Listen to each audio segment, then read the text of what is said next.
Okay, hello. How is that? Is that better?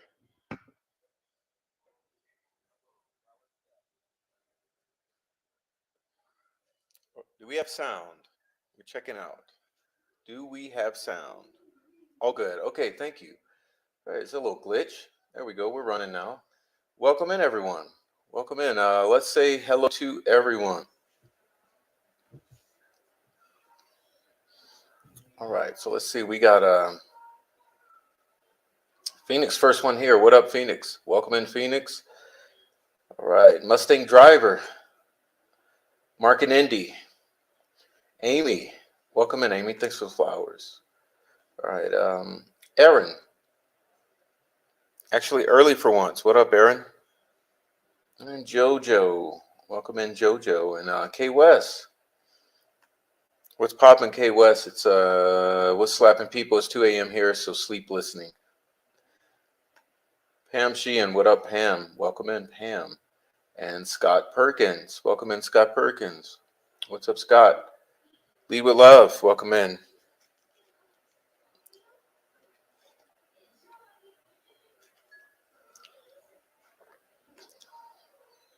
All right. Told myself no Delphi for 48 hours, but props, so here I am. Simone, welcome in. Bonnie, welcome in. Thank you, Simone.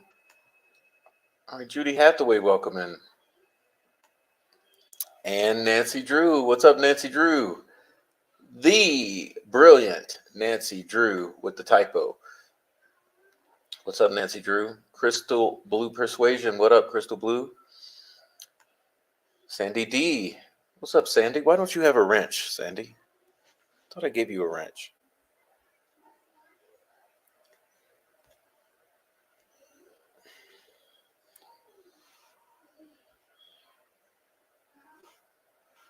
There you go, Sandy. Fixed you. Okay. Now we got Nobody Nothing, 1717. Welcome back, sir. Welcome back. Royal Wee. Welcome in, Royal Wee. The one and only. And Kayla with the puppies. What's up, Kayla? Phoenix is doing screenshots. Oh, you gonna start some drama? Isn't that the point? You gonna start some drama? What up? All right, guys. Rex Stardust. What up, Rex?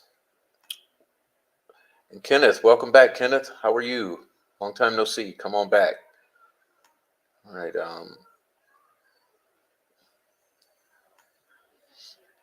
Okay. Who else we got up in here? I think we're good. Amy was red flagging me. Thank you, Amy. I had no clue. No clue. Okay. What up, Digital? Amy, always so sweet. I get scared to say much because I'm so new here. Don't want to sound dumb. It's easy to do so much knowledge of the case in the spot. So forgive me if I just absorb. Definitely not trolling. Everyone got it together over here. Simone, we don't know what we're doing either. So we're all good. Red flags on the audio, but thanks for helping out. We figured it out eventually. All right, so, oh, look who's there. A kitty cat. Welcome in, kitty cat. Welcome in. Hey, you guys. Look, hey, Rebecca. What's up, Rebecca? All right, everyone's up in here. Thanks for coming in. We're going to do some amazing discussion. I wanted to add that to my title, but discussion of the Franks. Discussion of the Franks, you guys. All right. Hello, me. I'll go ahead snoop around. Noe Amos. Noe Ramos. What's up, Noe? All right. You guys are awesome. Hey, look at Frenchie 6290.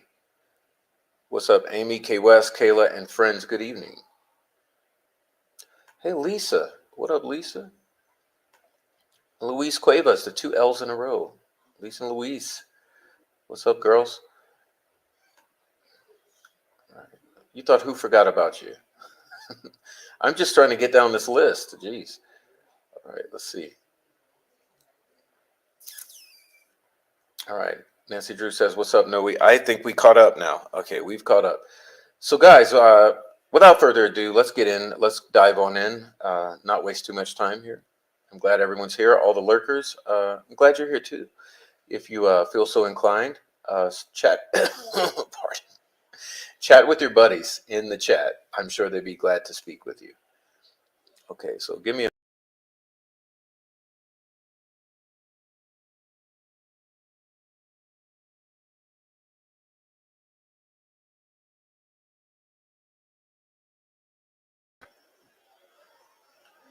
Okay, now let me get some water.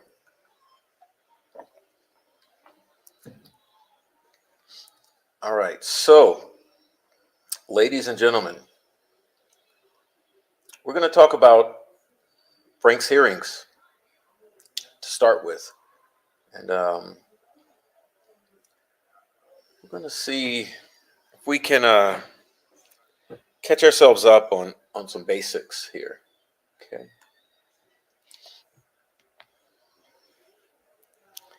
So in Franks versus Delaware, the Supreme Court held that in certain defined circumstances, a defendant can attack a facially sufficient affidavit.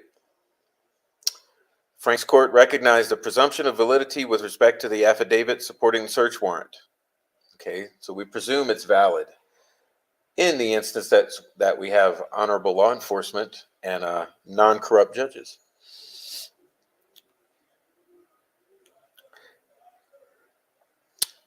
And thus created a rule of limited scope. The rule created by the Franks decision requires that a dual showing be made before a court will hold an evidentiary hearing on the affidavit's integrity.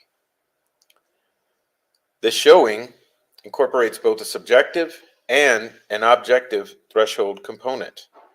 In order to obtain an evidentiary hearing on the affidavit's integrity, a defendant must first make a, quote, substantial preliminary showing that a false statement knowingly and intentionally or with reckless disregard for the truth was included by the affiant in the warrant affidavit.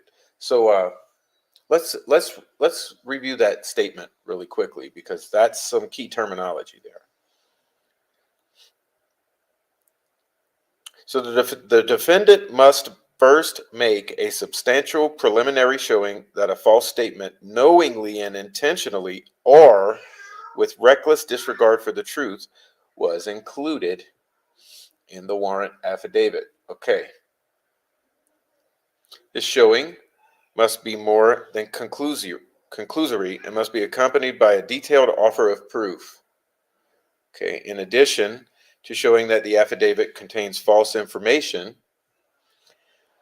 a defendant must show that the false information is essential to the probable cause determination. Okay, let's not gloss over that.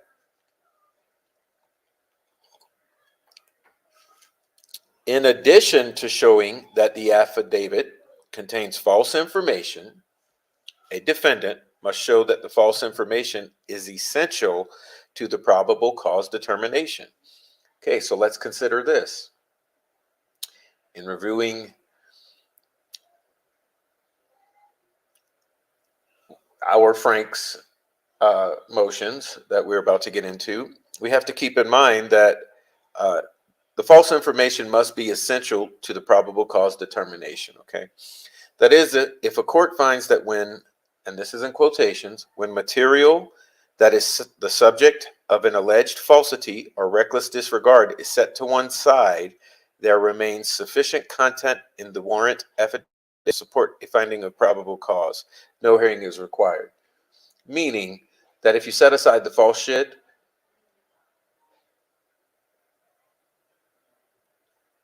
there's still probable cause. So keep that in mind, okay? The Franks test not only applies to cases where false information is included in an affidavit, but also applies when affiants omit material facts, okay? Key here. With intent to make or in reckless disregard of whether they thereby made the affidavit misleading. So here's another key component, okay? When affiants omit material facts with the intent to make or in reckless disregard of whether they thereby made the affidavit misleading. So if you omit material facts to make the affidavit misleading, keep that in mind. Upon making this two-part preliminary showing of false or omitted information and the necessity of this information to a finding of probable cause, a defendant is entitled to a hearing. Okay, it's not saying that it's entitled to be granted a success in the hearing. It's just that you are at least, at a minimum, entitled to the hearing. At this hearing, the defendant has the burden of proving the allegations by a preponderance of the evidence. Okay. U.S. versus Shorter, citing U.S. versus Frank. Okay. If an affiant's material perjury or recklessness is established by a preponderance of the evidence, the warrant must be voided, and evidence or testimony gathered pursuant to it must be excluded. Okay? Now, this is what is known as fruit of the poisonous tree.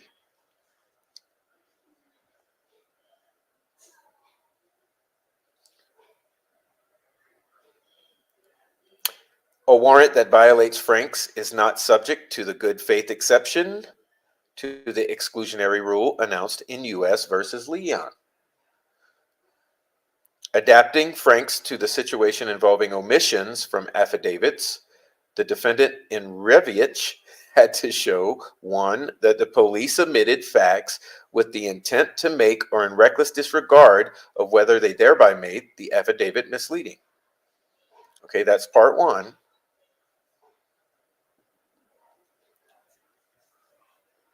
And two, that the affidavit, if supplemented by the omitted information, would not have been sufficient to support a finding of probable cause. Okay.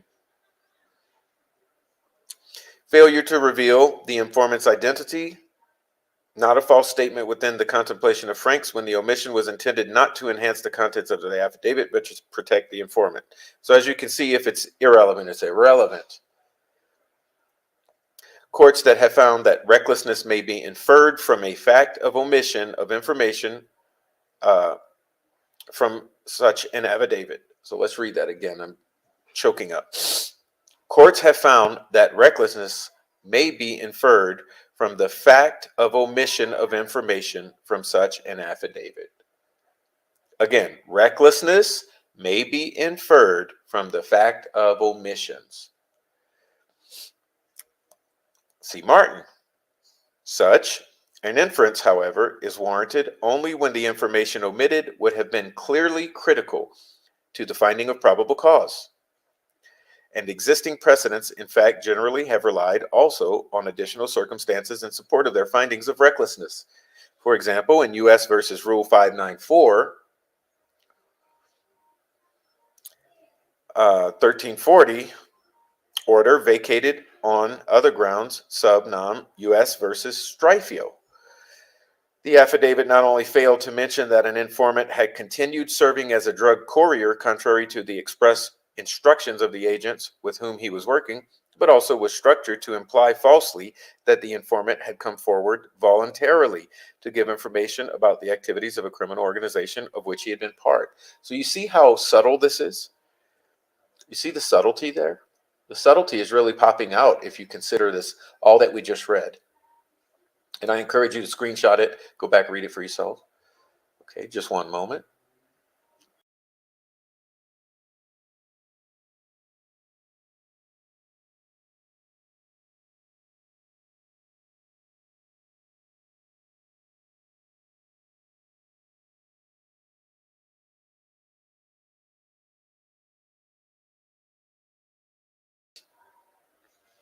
Okay, again, this is from Overview of Frank's Hearings in Federal Criminal Cases by Stephen D. Silverman. Okay, next up, we're going to take a little dive into something very important here to consider. Let me pull it up for myself so I don't have to read this tiny screen.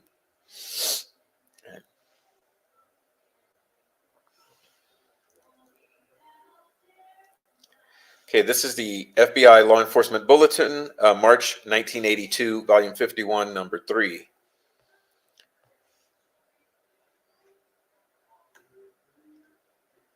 Misstatements and affidavits for warrants, Franks, and its progeny. There's no surprise to law enforcement officers that some of the information included in an affidavit to establish probable cause for a warrant may later turn out to be incorrect.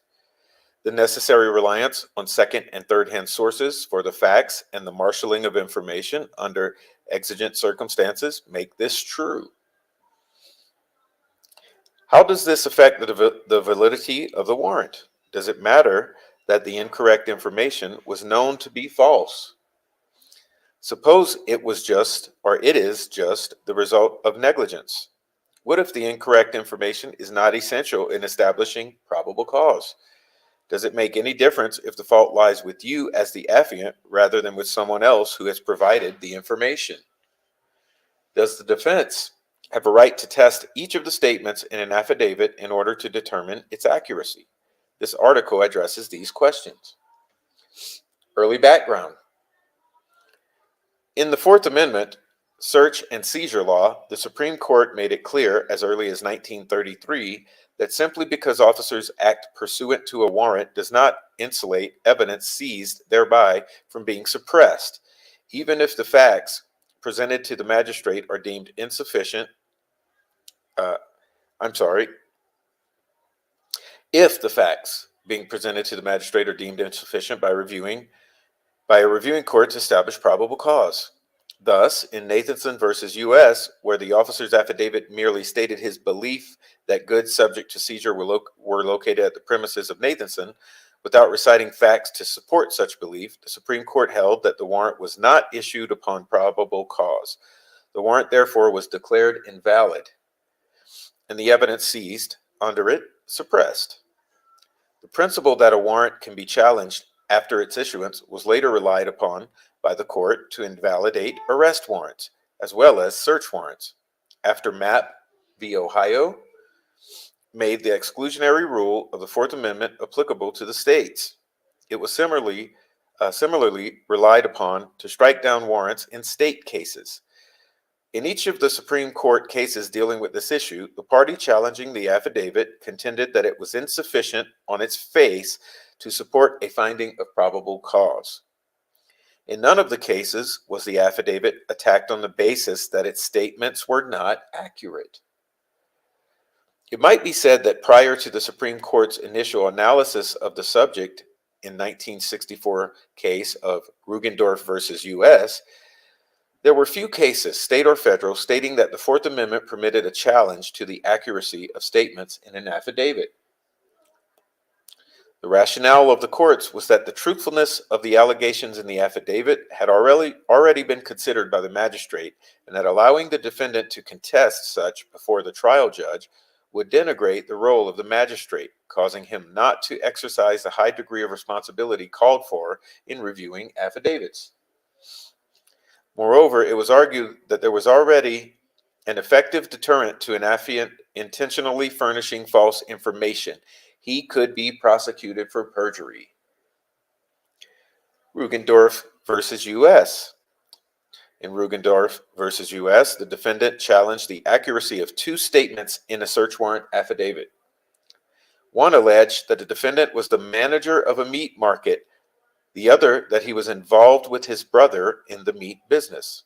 The affiant, a special agent of the FBI, had no personal knowledge of these facts.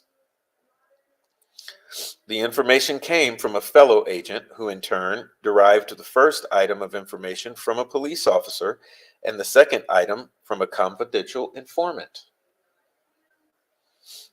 In finding the affidavit sufficient to establish probable cause for the search, the court stated that even assuming for purposes of this decision that such an attack may be made on the affidavit, the factual inaccuracies alleged were only of peripheral relevancy to the showing of probable cause, and not being within the personal knowledge of the affiant did not go to the integrity of the affidavit. The court thus held that inaccurate information in an affidavit which is not necessary to a finding of probable cause and which does not impinge upon the integrity of the affiant will not cause a warrant to be invalidated. Okay, does that make sense? Of course, Rugendorf left unanswered the questions concerning the testing of affidavits.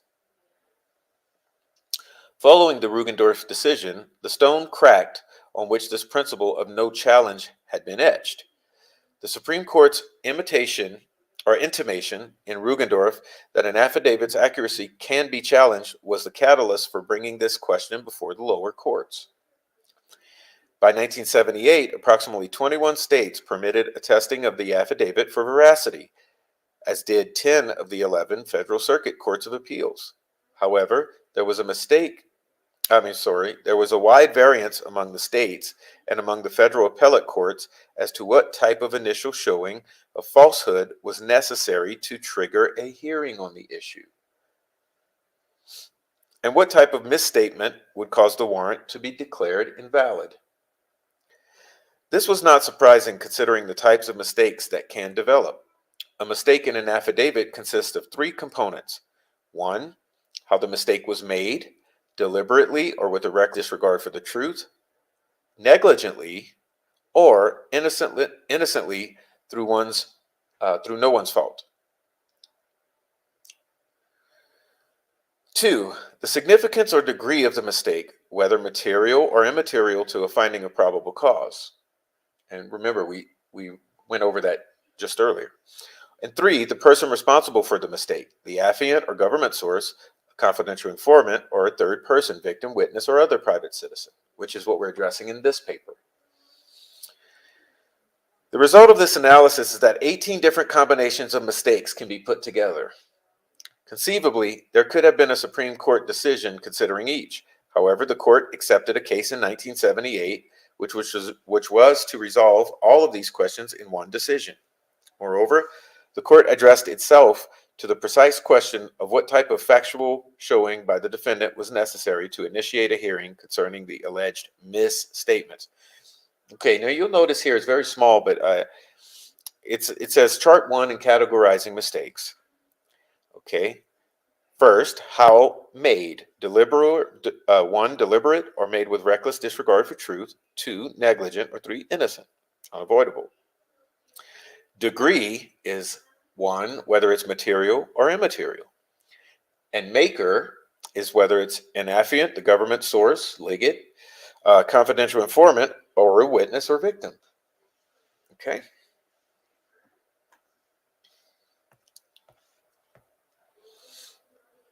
The Franks versus Delaware case, 1978. The factual setting of Franks v. Delaware was as follows.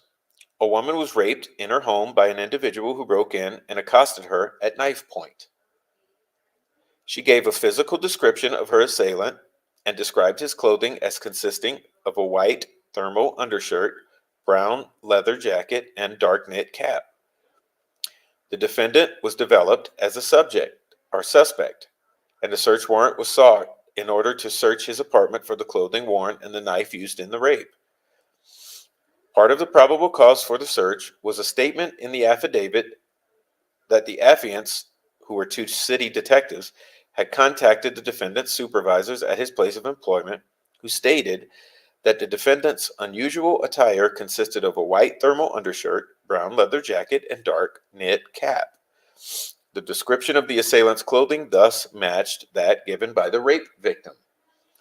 The warrant was issued and the evidence seized. The defendant sought suppression of the evidence on grounds that the aforementioned statement of the supervisors was not true. The defendant alleged that the affiants had never talked to the supervisors as stated in the affidavit, and while the supervisors may have been contacted by a police officer, the information they furnished was somewhat different from what was stated in the affidavit. At the suppression hearing, the defendant's counsel sought to call the detectives and supervisors as witnesses on this point. The trial court refused this request and denied the defendant's motion to suppress on the basis that Delaware law did not permit a challenge to the veracity of a warrant affidavit at a suppression hearing. The court explained that challenges in Delaware were limited to questions of sufficiency of the affidavit on its face. The Supreme Court of Delaware ultimately upheld the trial judge's ruling, finding Delaware's rule not to be in violation of the Fourth Amendment of the U.S. Constitution. The defendant sought and was granted a review of his case by the U.S. Supreme Court. The state of Delaware made several persuasive arguments as to why an affidavit for a search warrant should be beyond attack as to its underlying accuracy. 1. Extension of the exclusionary rule to the situation would exact too great a price from society. The Supreme Court responded by saying that a flat ban on exclusion would denude the Fourth Amendment's probable cause requirement of all meaning. 2. Application of the exclusionary rule would overlap existing penalties of perjury and contempt for filing affidavits. The court answered that the sanctions for perjury are unrealistic, since the district attorney is not going to prosecute that which he may have ordered. Boom. 3. Magistrates are equipped to conduct a rigorous inquiry into the truth of an affidavit, and further testing is unnecessary. The Supreme Court disputed this contention, stating that an ex parte hearing is not likely to be that fucking rigorous, since the magistrate has no information that may contradict that of the affiant. 4. Allowing such a challenge would denigrate the magistrate's function, causing him to be less stringent in his determination. The court replied that since the affidavit can already be challenged for sufficiency, it did not believe a challenge for truthfulness would in any way diminish the importance of the magistrate's function. 5. Allowing the challenge would confuse, delay, and divert attention from the resolution of the main issue in the case, the guilt or innocence of the accused.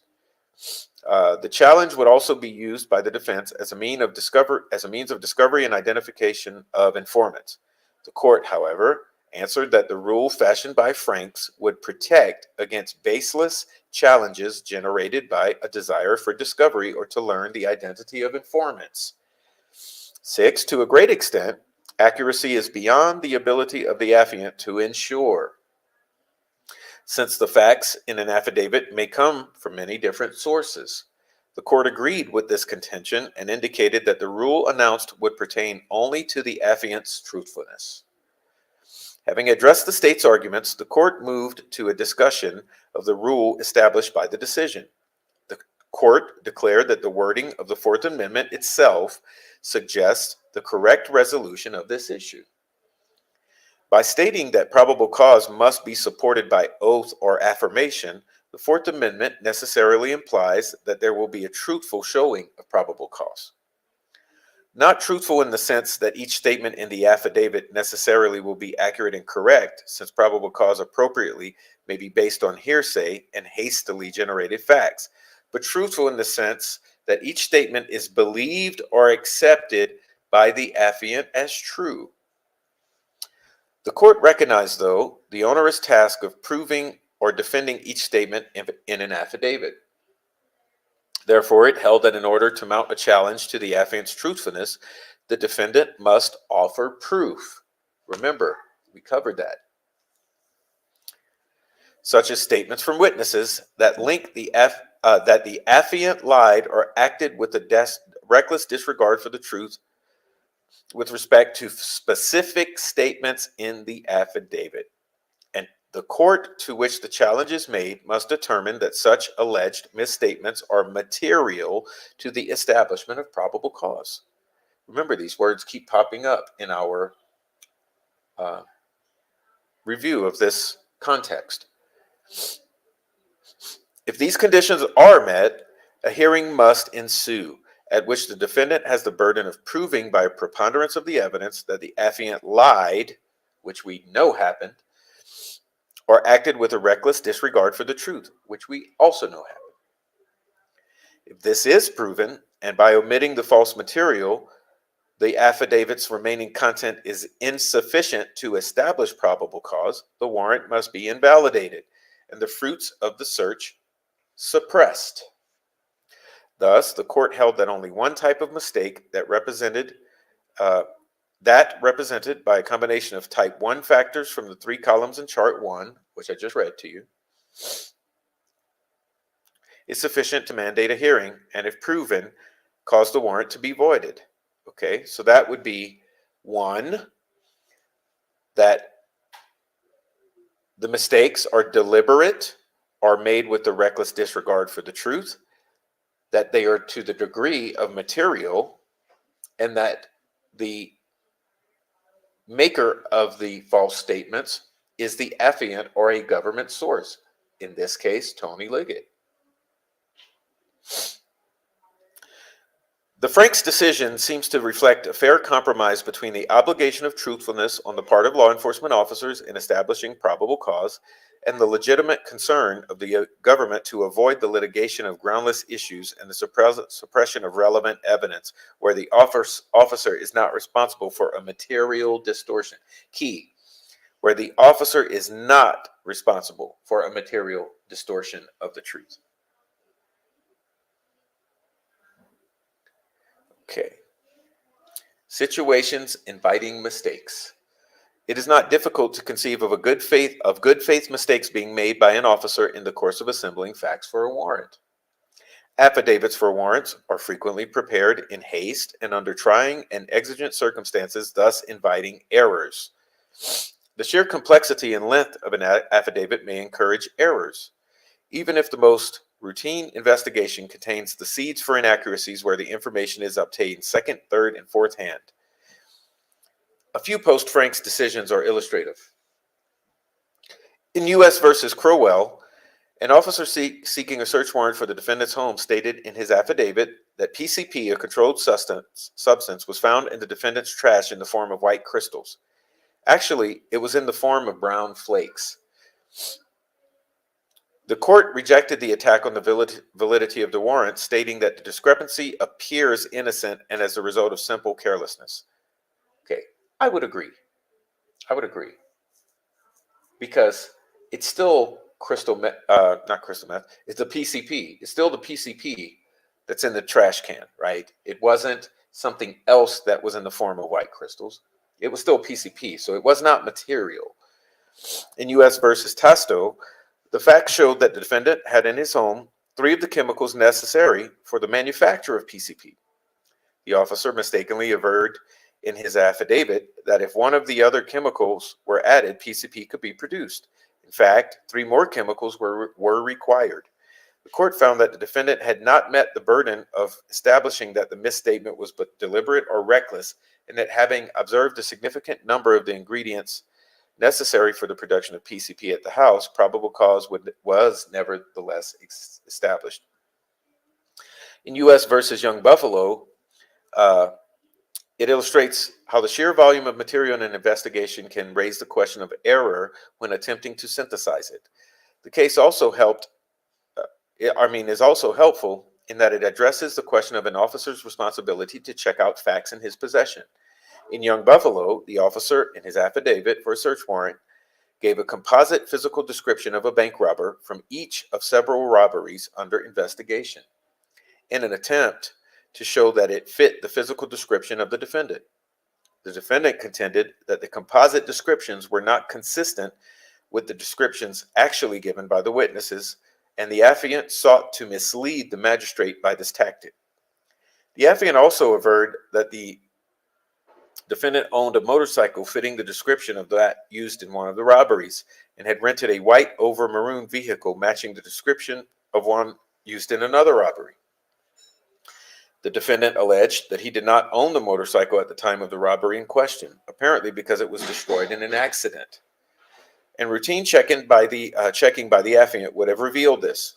Furthermore, he stated the rented vehicle was actually maroon over white.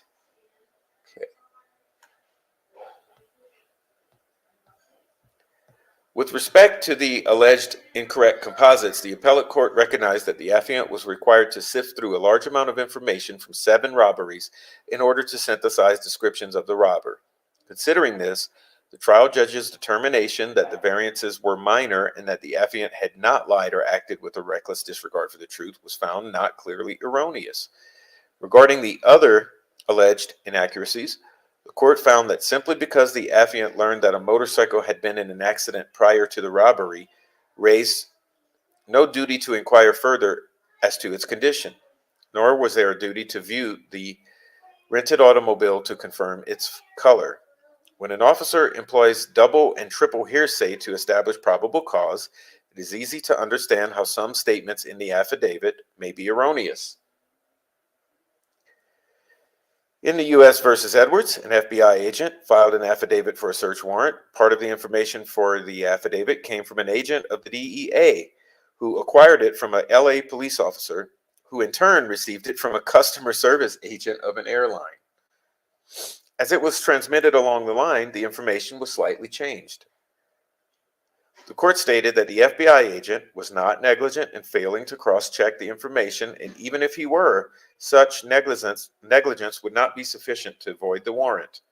In U.S. versus Ashcroft, the affiant, a DEA agent, was found by the trial court to have been negligent in recounting information from another officer, which was material to probable cause. The DEA agent stated that a railroad police officer reported that inspection of 4 suitcases in a train's baggage car found them to contain marijuana. Actually, no one had looked inside the luggage. Because of the odor emanating from the suitcases, the contents were suspected of being marijuana. The court nevertheless upheld the warrant because the misstatement rising only to the level of negligence on the agent's part was not sufficient to nullify the warrant. Okay, so are we picking up what they're putting down here? That there are instances in which the negligence does not sufficiently rise to the level of nullifying the warrant. While the Frank's decision is a model of clarity, there are a few questions which later cases have addressed and further clarified. As previously noted, the deliberate falsehood that can be challenged is that of the affiant, a non-governmental source. So in this particular case with Richard Allen, it means Tony Liggett. This raises 2 questions. First, if a person is a government source, such as a fellow law enforcement officer, does this person stand in place of the affiant for the purposes of the Frank's test? In U.S. versus Cortina, a federal appellate court impliedly answered this in the affirmative. The court found that an intentional mistake or misstatement to have been made by one officer to a fellow officer of the same agency who filed an affidavit. The officer affiant had no knowledge of this misstatement, which related to whether a confidential informant had actually furnished certain information. The court treated the deliberate falsehood as though the affiant himself had made it and struck down the warrant. Okay, do you get that? Do we get it?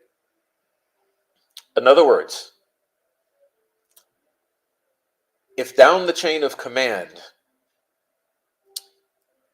from the affiant, there are intentional falsehoods, deliberate falsehoods, it is equivalent to the affiant himself making the falsehoods.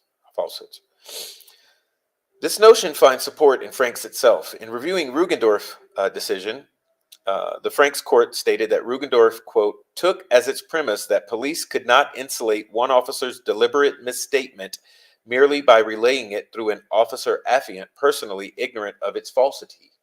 Okay, close quotation. So, is that clear to us that you cannot play this shell game of no, it was Officer A who made the misstatement, but myself, Officer B, who is the affiant, had no idea as to the falsity of the statement or information. So that does not give one the excuse, okay? However, in another post-Frank's decision, where inaccurate information was relayed from an officer of one agency to the officer of another agency, the First Circuit Court of Appeals stated that the error should not be attributed to the affiant. In this case, however, the misstatement appeared to be the result of simple negligence, not deliberateness. The second question raised by the phrase affiant, not any governmental source, is whether a typical criminal informant should also be considered a government source, whose falsehoods should violate the warrant or vitiate. The Second Court of Appeals has answered this in the negative. In the U.S. versus Barnes, an informant provided information which was included in the officer's affidavit. The informant later recanted some of this information. and the defendant made a Frank's challenge to the affidavit.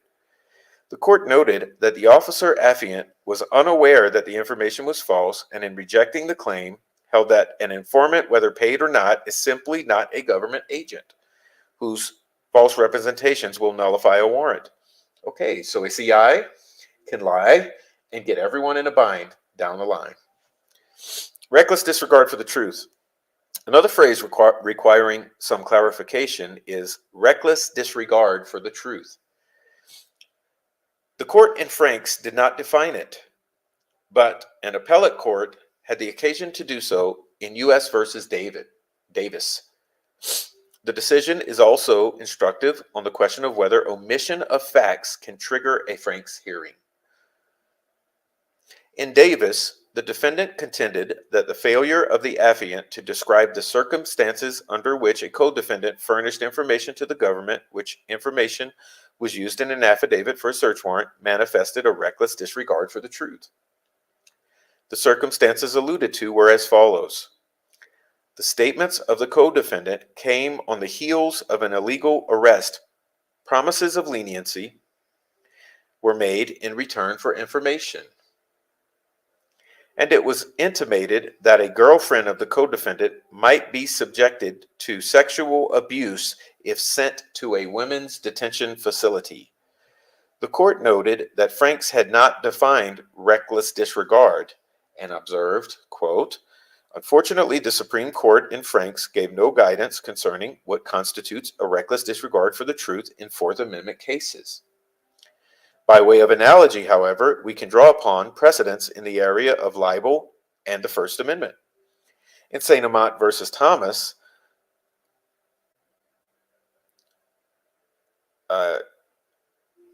390 U.S. 727 cited with approval in Herbert versus Lando, U.S. 153, 1979, the court observed that the reckless disregard for the truth requires a showing that the defendant acted, quote, in fact, let me rephrase that, because this is very important that we understand reckless disregard for the truth.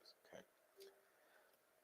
The court observed that reckless disregard for the truth requires a showing that the defendant, quote, in fact entertained serious doubts as to the truth of his publication.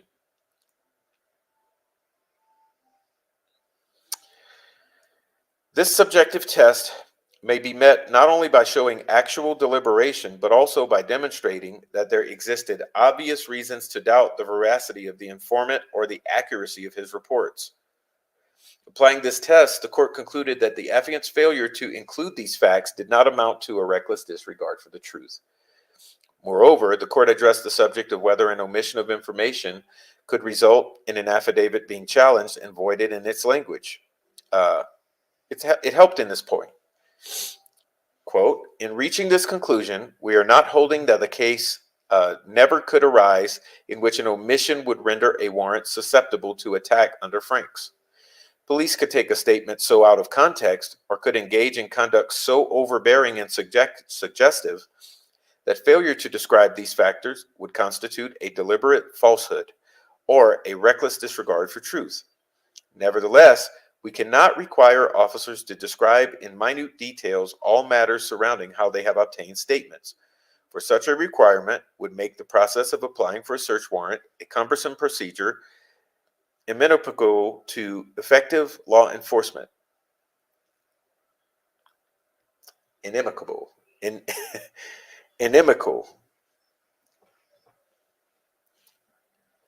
Moreover, such a result might encourage rather than discourage improper police behavior. Facing ever more stringent requirements for obtaining warrants, police might forgo applying for one whenever they think that they might have a tenable case for proceeding. 5 other U.S. Circuit Courts of Appeals have also concluded that omission may cause a warrant to be quashed, but that any such omission would have to be intentional and for the purpose of deceiving the magistrate. Key. Thus, where an officer did not allege the types of cases in which the informant had supplied reliable information in the past or how the informant concluded that what he saw was in fact narcotics, the court did not find these omissions fatal to a finding of probable cause. The fact that an omission is intentional is difficult to prove. As the Fifth Circuit Court of Appeals explained, doubtless, it will often be difficult for an accused to prove that an omission was made intentionally or with reckless disregard rather than negligently, unless he has somehow gained independent evidence that the affiant had acted from a bad motive or recklessly in conducting his investigation and making the affidavit. Nevertheless, it follows from Franks that the accused bears the burden of showing by a preponderance of evidence that the omission was more than a negligent act. Okay. Now there's a section called Revealing the Identity of Informants. We're going to skip. Okay. And let's go on to a conclusion here. I'm sorry. Let's start here in the top of this last page. Applying Franks in other contexts. Is the Franks decision, a search warrant case, equally applicable to affidavits for arrest warrants and applications for electronic surveillance? The Fifth Circuit thought so in U.S. versus Martin, where it applied the Franks analysis to the challenge of an arrest warrant. Other federal courts have applied the Franks test to orders for electronic surveillance under the Title III of the Omnibus Crime Control and Safe Streets Act of 1978. Two other situations are worthy of mention. In U.S. versus DePoli, the defendant sought suppression of the evidence resulting from a mail cover on grounds that the former request required by the post office regulations contained allegedly false information. The court denied the hearing because the alleged misstatements, even if proven false, were not material. It intimated that the Franks decision should not be extended to cover challenges to statements made in seeking access to information under agency regulations. Similarly, in U.S. versus Parsons, the court suggested that the Franks decision should not be extended to inaccurate information presented at grand jury proceedings, seeking indictments. Okay.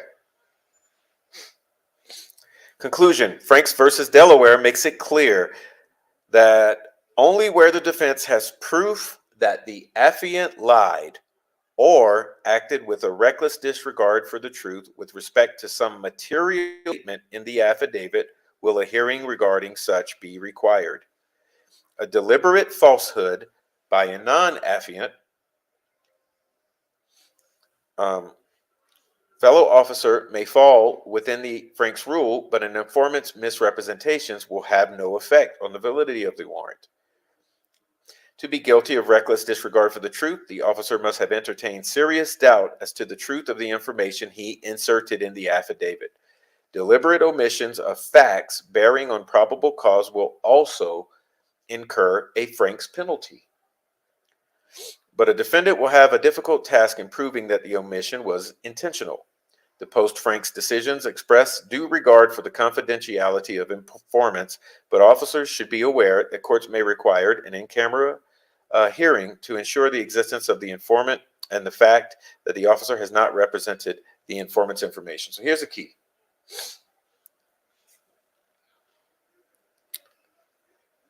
Deliberate falsehood. Lying, acting in reckless disregard to material facts. Okay? That is key.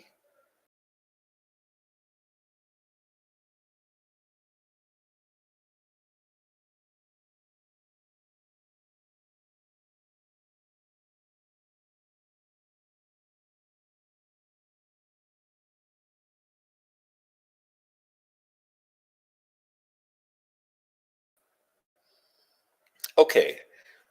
All right, guys. So now we're going to jump on in to these Franks.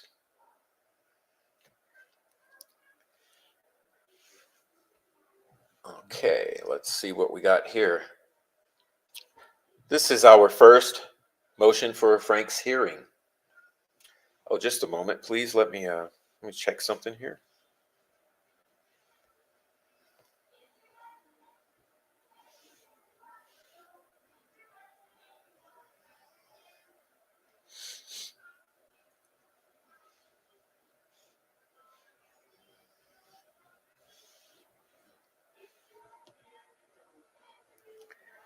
Okay, this is our Franks motion from September 18, 2023. There's a lot to be said about that date, and trust me, ladies and gentlemen, we will be discussing September 18th, 2023 at great length. At great length, we will be discussing September 18th, 2023. Okay, so here in the motion for Frank's hearing, the first motion for Frank's hearing, we have some claims, okay? I will quickly go through this, focusing on some pertinent points. On October 13, following a roughly hour-and-a-half interview with Richard Allen, Tony Liggett signed an affidavit for a search warrant, which was a 5-page document. Okay, so understand, on October 13th, after an hour-and-a-half interview with Rick Allen, Tony Liggett signed version 2.0, okay, of the affidavit for search warrant. We'll be discussing that at length as well in the future. The affidavit for search warrant was approved by a second signatory, Nicholas McClelland, before being sent to Judge Diener. Please remember all of these points.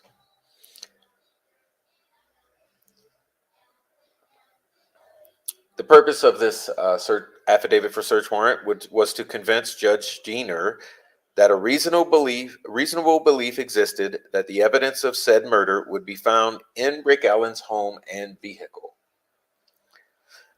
Number 5 here. On its face, within the 4 corners of the document, the affidavit for search warrant was defective in that it, and I underlined here, did not provide the type of information that would cause any reasonable person to believe that it was more likely than not that evidence of the murders of Abigail Williams and Liberty German would be found in Rick Allen's home or vehicles, especially more than 5 years after they were murdered. Okay? So key here is that any reasonable person would believe it's more than likely or more likely than not that evidence would be found in Rick Allen's home and vehicle.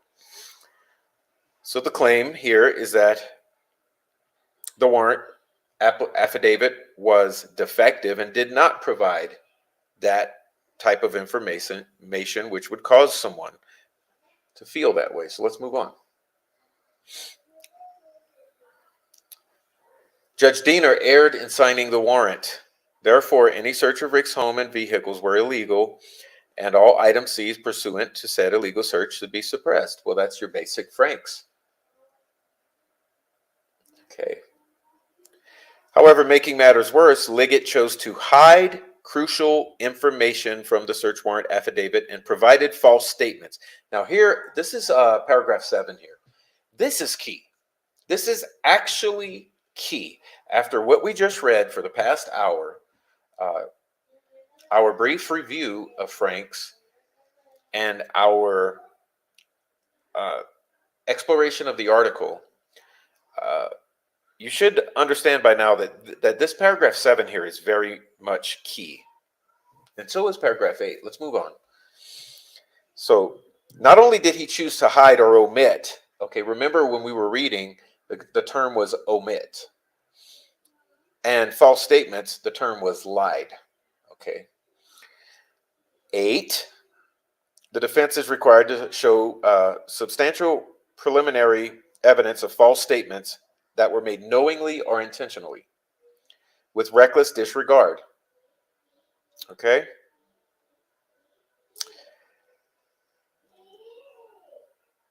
If the omitted facts and false statements were necessary for finding a probable cause, then the trial court should set immediately would be required to set a Franks hearing. Remember, not granting the Franks and throwing out the warrant, but just merely granting the hearing.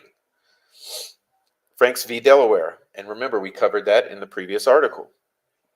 Furthermore, Indiana courts have held that when material information is omitted from a PCA, such omissions will invalidate a warrant. Okay, that's what I underlined. Remember, omissions. One, if the police omitted facts with the intent to make the affidavit misleading or with reckless disregard for whether it would be misleading. And two, if the affidavit supplemented with the omitted information would have been insufficient to support a finding of probable cause. So the omissions, if they were made with intent to be misleading or with reckless disregard, and if the affidavit without that, with the omitted information would be insufficient to find probable cause. Now, here's where we're getting back to omissions. Okay, so we'll move on.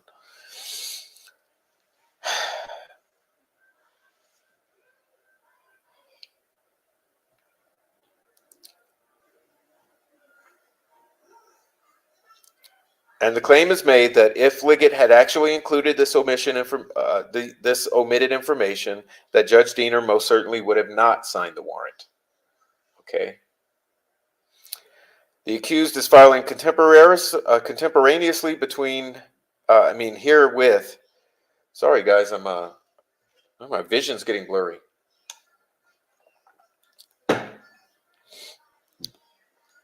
With the memo, okay, the Franks memo. Basically, this paragraph 11 is saying we are also filing this Franks memorandum, which we have gone through extensively for more than 20 hours on this channel in the Franks memorandum deep dive series, and which we will be addressing very soon. If you want to see that Franks memorandum deep dive, which is a series of 5 or 6 episodes, totaling about 22 hours of information as we deep dive into the Franks memorandum. You can look here. I'll pin it up here at the top of the screen once this loads. But we will also be reviewing it very soon in a summary fashion. Instead of 20 hours, we might do 2. The defense would ask the court to incorporate this attached memorandum. And you remember, we know all about that. We've been through it. Okay, so there's your Franks 1. Okay, so we're going to move on. On October 2nd, 2023, the supplemental motion for Franks was filed, and here we're going to review it. Okay, and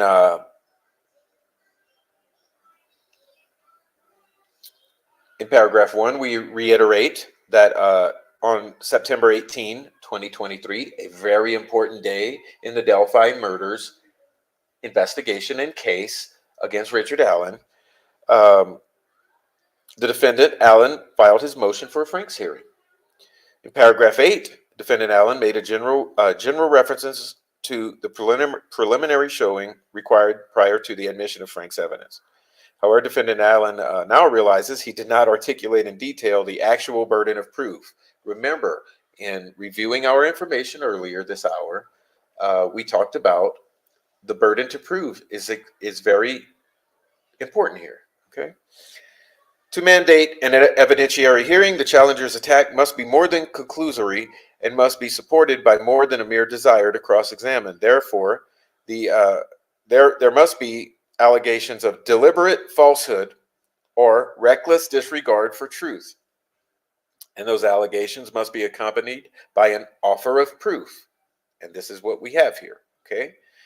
So we'll move on. The Franks expressly states that in order to prevail at hearing, the defendant must prove his claim of perjury by a preponderance of evidence. If the preponderance standard is to apply at the hearing, it follows logically that the threshold requirement must be something less. Thus, the precise standard lies somewhere between mere denial on the one hand and proof by preponderance on the other. Put another way, the preliminary burden must be sufficiently rigorous to preclude automatic hearings in every damn case, but not so onerous as to be unachievable, obviously. Therefore, Allen's burden could be akin to the well-recognized burden of reasonable suspicion and here I have underlined the lowest of standards employed in the criminal justice system. Very low standard. A Frank's hearing should be granted. The purpose of substantial preliminary showing requirement is to discourage abuse. Okay, you got it? Got it. Okay, let's look at the underlined section here. The rule requires that the defendant assert more than basic allegations. Instead, the defendant must offer up affidavits and other supporting documents to prove up the defendant's claim that the state actors engaged in conduct that, underlined, demonstrated intentional or reckless disregard for truth. Okay. We're going to skip ahead. Okay, and we're going to paragraph 7. In this case, defendant Allen has done more than offer up self-serving affidavits. In fact, the bulk of supporting documentation in defendant Allen's offering includes, but is not limited to, affidavits from law enforcement officers, numerous police reports, audio and video of witness statements taken by law enforcement officers during the investigation. The veracity of the supporting material offered up by defendant Allen is far more reliable on its foundation than self-serving affidavits offered up by the defendant in People versus Lucente. Therefore, it stands to reason that defendant Allen would likewise meet the requisite burden of proof for the preliminary showing, such that his Frank's evidence should be admissible at a suppression hearing. Got it? Got it. Okay.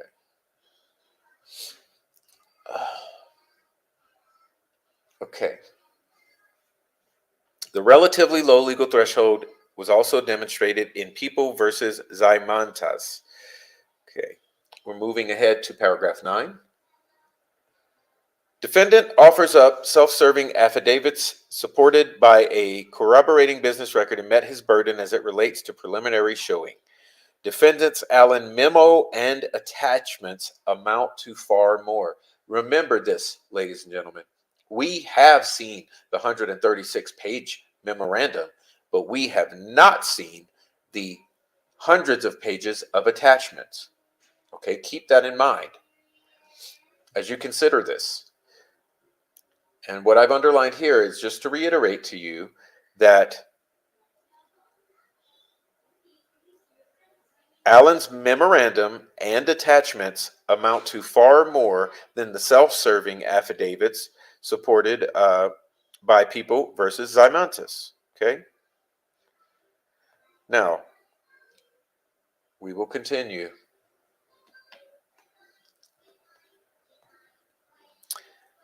Defendant's additional Frank's notice from October 3rd, 2023. Here's our third Frank's notice. On September 18, 2023, a date that will live in infamy, the defense filed its motion for Frank's hearing, as well as a 136-page memorandum in support of said motion. Since filing that motion, the defense has received new discovery that strongly supports the defense's belief that Tony Liggett and Unified Command, here's very important that I've underlined, attempted to conceal from Judge Diener and has since even attempted to hide from the defense that evidence supports that those practicing Odinism were the murderers of Abby and Libby. So Tony Liggett and Unified Command attempted to conceal. Remember, omit. Omit was a key term. Omitted and attempted to conceal evidence supporting some ties to Odinism, or Odinistic elements, you might say. 3, specifically, Tony Liggett swore under oath at his August 8, 2023 deposition that a Purdue professor did not believe that the sticks found on the girls' bodies consisted of runes. Okay, paragraph 4. Furthermore, Sergeant Jerry Holman swore under oath in August 10, 2023 deposition that a Purdue professor said that the sticks found on the girls did not represent Odinism or any type of cult worshiping of any type of group that would have conducted the crime. So both Liggett and Holman, remember, in our previous reading of the FBI article, there was the responsibility down the chain of command from the affiant that facts and omissions be consistent, and you cannot blame on Holman that which Liggett does, and you cannot blame on Liggett that which Holman does. The integrity has to go down the chain of command. Okay, so we have two officers swearing under oath that Purdue professor, who was anonymous at the time, mystery Purdue professor, who we now know to be Professor Turco, did not believe the sticks on the bodies consisted of runes or represented any type of Odinism or cult worshiping type of behavior or group. Okay, 7.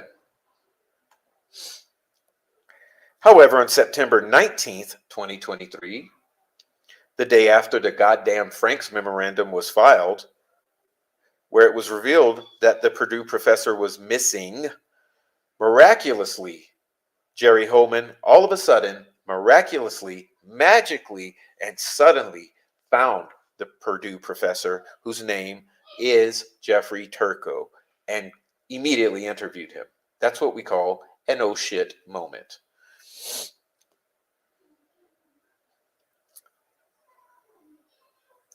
9. This means that Holman was aware of the Purdue professor's identity since mid to late August. Okay, but nonetheless told McClellan that Unified Command could not locate this professor. Paragraph 10. However, after it was obvious that the Purdue professor would eventually out himself as the missing Purdue professor following the Franks memorandum, Holman went and interviewed the Purdue professor the day after the Franks was filed. Just like he went and had the guards from Westville remove the Odinist patches within a week of learning that the defense team was sniffing out some Odinist type of material. Why would Holman and Unified Command try to hide, this is paragraph 11, the name of the Purdue professor? This is called omitting and deceiving. A. Dr. Turco stated after viewing the pattern of sticks on the girls that, quote, it was a given that someone was trying to replicate a Germanic runic script. Wait up. He says it's a given that someone is trying to replicate a runic script. Oh, okay. So when here in paragraph 3, when Liggett swears under oath that he did not believe the sticks found on the bodies consisted of runes, so who's misrepresenting? Is it Turco misrepresenting, or is it the state misrepresenting? Because remember, as we reviewed the Franks, the context for Franks hearing, we knew that it could not be up to the witnesses or any CIs, but up to the law enforcement to be responsible for omissions and lies that would trigger a Franks hearing. Okay, so lo and behold, paragraph 11A here, Turco not only did he not say that there were not runes, but he said it was a given that someone was trying to replicate Germanic runic script. So how does the court view that contradiction? B. Furthermore, Turco consisted with a colleague from Harvard University who had even more knowledge of runes, and this Harvard professor was in agreement with Turco. C. Turco stated that Odinism is an extreme neo-pagan, neo-heathenism ideology that has right-wing racist connotations. D.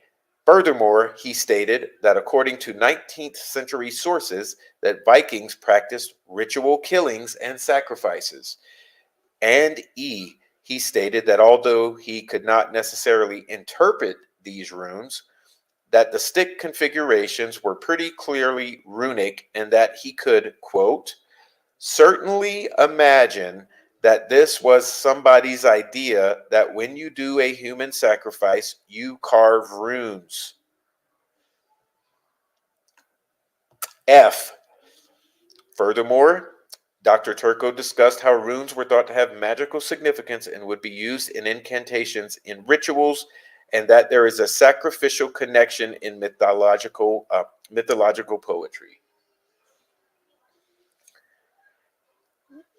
Does it sound? Let's go back once more before we move on. Does it sound like both Liggett and Holman misrepresented Professor Turco's statements to them?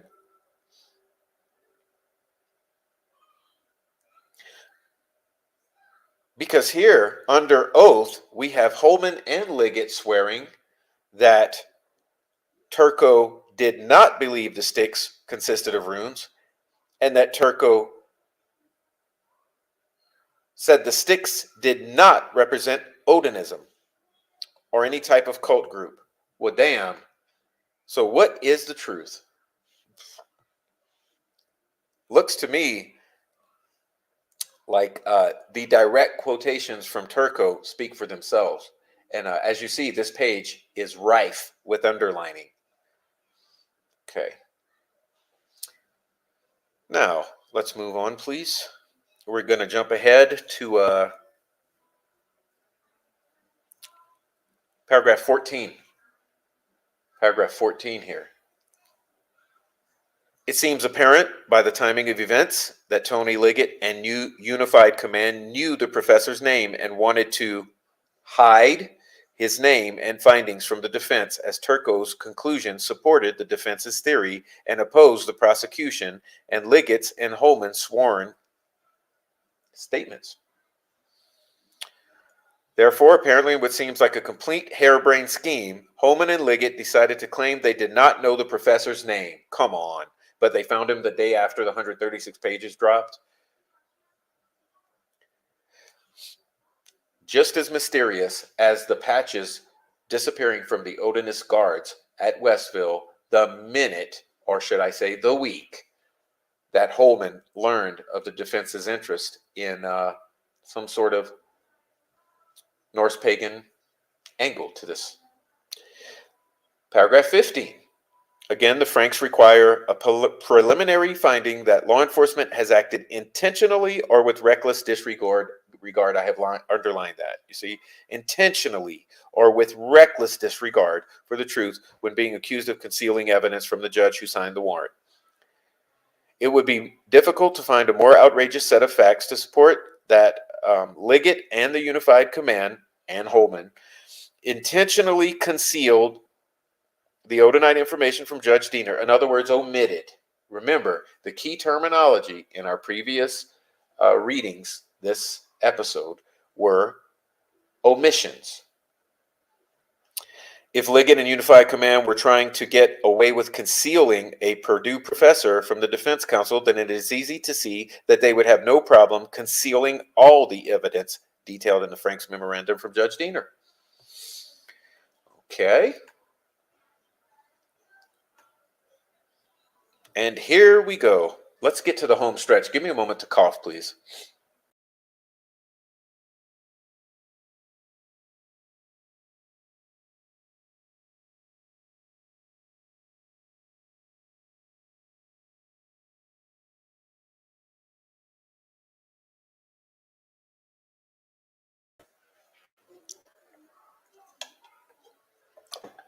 Okay, here we go.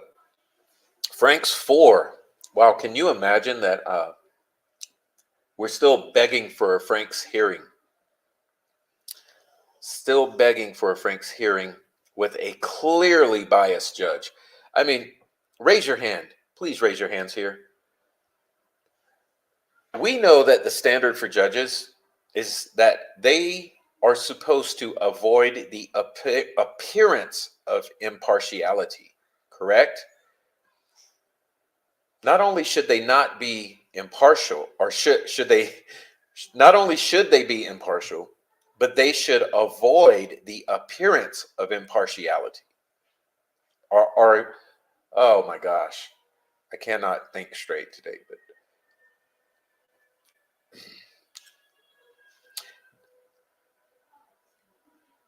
let's just carry on. Let's just carry on. Okay. Paragraph 1. On September 18th, 2023, a day that will live in infamy, Mr. Allen filed the first Franks, which included 136 pages of memorandum, which detailed the following. A. Certain evidence that Carroll County Sheriff Tony Liggett failed to include in his search warrant application. B. Certain evidence that was detailed in his search warrant application for the search warrant was false. Okay, so A is that evidence was omitted. Remember that term, omitted. B, false, meaning lies. C, evidence that law enforcement had acted in an intentional manner on multiple instances attempting to conceal evidence from the defense and failing to tell truth under oath. Remember, we just reviewed Holman and Liggett not accurately representing Professor Jeffrey Turco's statements, opinions, and identity. Okay. And we're going to jump here. On October 3rd, Allen by counsel filed his second Franks notice, which we just read, detailing how the prosecution and law enforcement had attempted to conceal the identity of a Purdue professor whose testimony contradicted that of law enforcement officers Tony Liggett and Jerry Holman.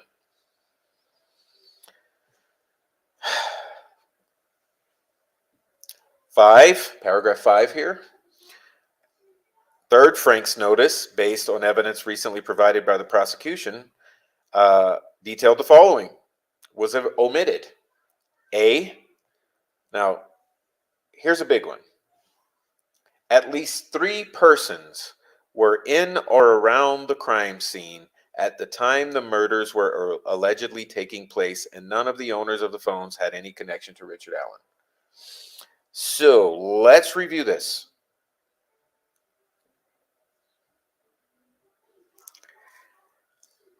March 13, 2024, third Franks notice. At least 3 persons were in or around the crime scene at the time the murders were allegedly being committed, according to the state's timeline. B. Purdue professor Jeffrey Turco wrote in a report provided to Unified Command that the markings constitute an inscription inspired by Norse runes.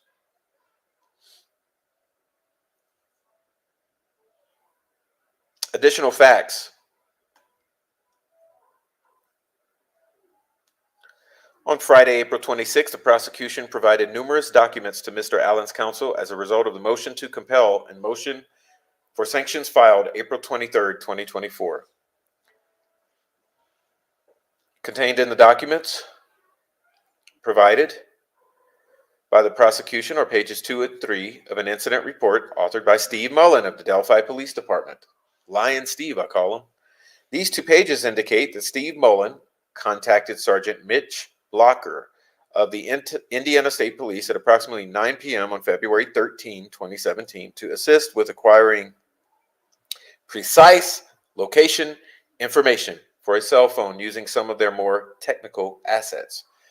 It appears that the last communication was prior to 1 a.m. on February 14.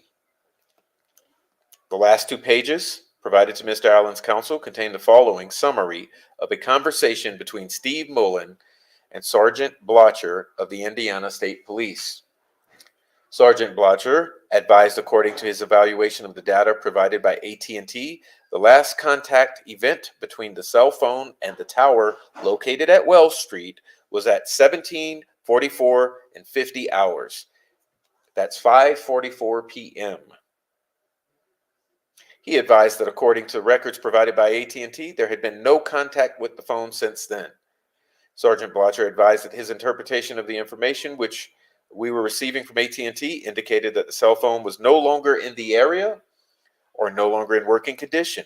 He advised that since there had been no change in the every 15 minutes update we were receiving, that the last known contact had not changed since 1744. That's 5:44 p.m. This conversation appears to have occurred prior to 1 a.m. on February 14th. Here's a key. On November 9, 2023, the prosecution provided Mr. Allen's counsel with evidence of 44 pings generated by AT&T to locate Liberty German's phone. There were 2 pings from February 13th, 2017 in the pings provided to the defense counsel, one at 5:48 p.m. and one at 7:16 p.m. Mr. Allen's counsel did not learn of additional pings, which took place every 15 minutes on February 13, 2017, until the discovery disclosure on April 26, 2024. Defense counsel still does not have the additional pings from February 13th or the early morning of February 14th. Pursuant to information which the prosecution disclosed to Mr. Allen's counsel, the first ping on February 14th, 2017 was sent to LG's phone at 5:39:41 a.m.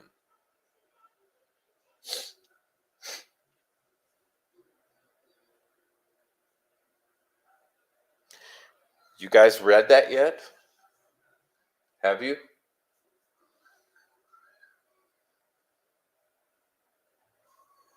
"5:39 a.m. on February 14th. More importantly, Sergeant Blotcher's statement that the interpretation of the information which they were receiving from AT&T indicated that the cell phone was, quote, no longer in the area or no longer in working condition. The prosecution's entire case rests on the idea that Liberty German and Abigail Williams were on or very near the south side of the Monon High Bridge at 2:13 p.m. and that Richard Allen killed them between that time and when a witness allegedly saw a man in blue jeans and, quote, blue jacket, which we know to be tan, on 300 North shortly before 3:57 p.m.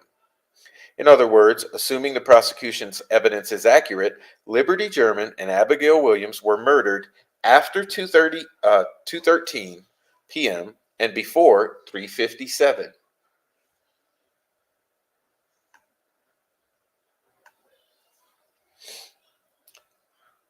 By the time the bodies of Abigail Williams and Liberty German were found, Liberty German's phone was under Liberty German's shoe, both of which were under the body of Abigail Williams. Assuming the prosecution's timeline is accurate, Liberty German's phone was under Liberty German's shoe, which was under the body of Abigail Williams from sometime after 2:13 p.m. on February 13, 2017, until the bodies were found at approximately 12:15 p.m. on February 14 and had remained in that location for the entire time. However, Sergeant Blotcher stated on February 13, 2017, that the cell phone was no longer in the area or no longer in working condition. There is no way that Liberty's cell phone could have been out of the area between 9 p.m. on February 13th and 1 a.m. on February 14th if the prosecution's timeline is accurate, because the phone was at the location where the bodies were found the entire time. Assuming the prosecution's timeline is accurate, there's no way that the phone was not in working condition between 9 p.m. on February 13th and 1 a.m. on February 14th, because we know the phone was on and communicating with the cell phone tower at 4:33 a.m. on February 14th. For the prosecution's timeline to work, the phone had to have been in the same condition from sometime prior to 3:57 p.m. on February 13th, same time the witness saw the man on 300 North, until the time the bodies were found on February 14th, 2017 at 12:15 p.m. Now, tell me how it makes sense. Please, please, please, please, please tell me how any of that makes any sense whatsoever. I mean, these are possibly the most important 2 pages of this entire fucking thing.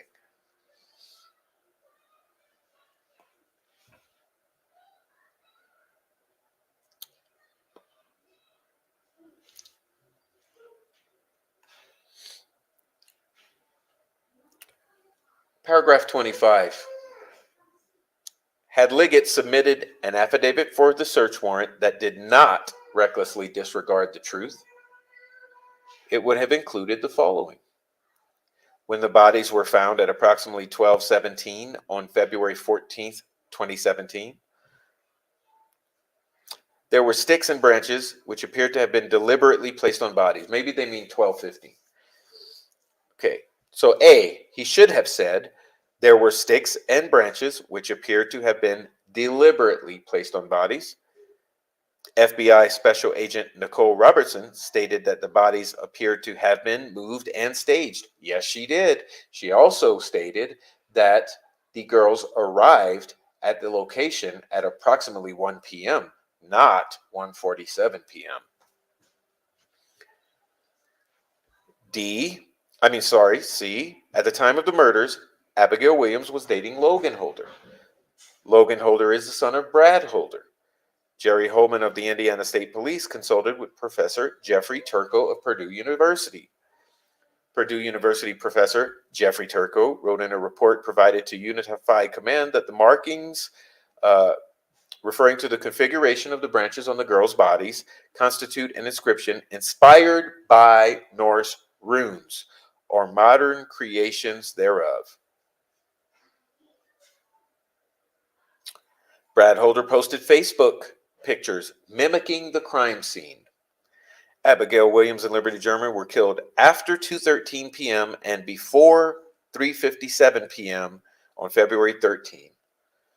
During that time, there were 3 phones in the area where the girls were last seen and the location where the bodies were found.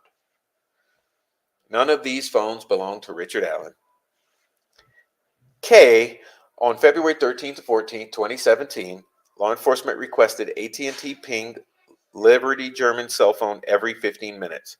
The time of the last ping to Liberty German's phone on February 13th was 5:44 p.m., and the first ping on February 14th was 4:33 a.m. Indiana State Police believe that Liberty's cell phone was either out of the area of the Wells Street Tower or not in working condition between 5:44 p.m. on February 13th and 4:33 a.m. on February 14th, at which time there was a successful ping of the phone. These omissions are so voluminous and significant that there is no explanation for their omission other than a reckless disregard for the truth. And there you have the keys to trigger the Franks hearing. So why don't we have one? Where is the Franks hearing?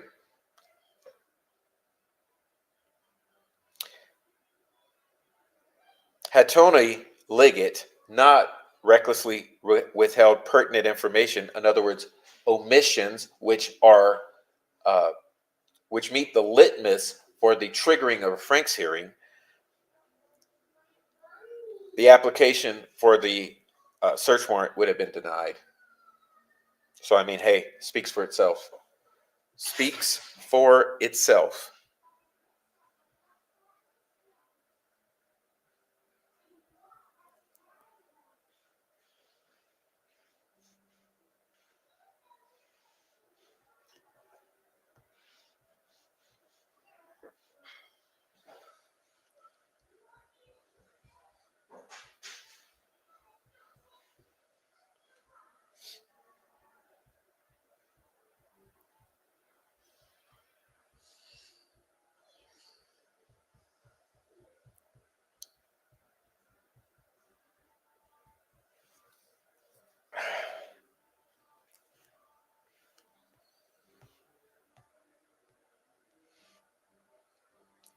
Okay.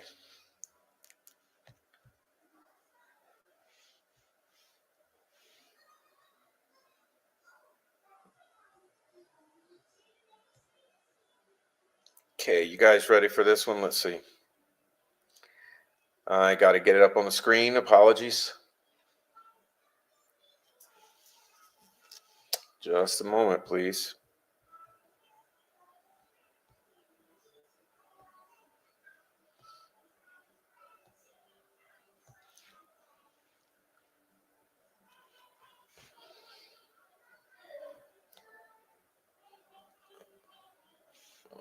gosh, come on.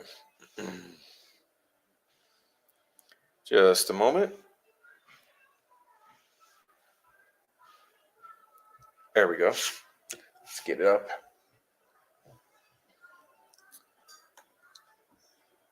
It's not looking good, is it? Not looking good. But we are the conspiracy theorists.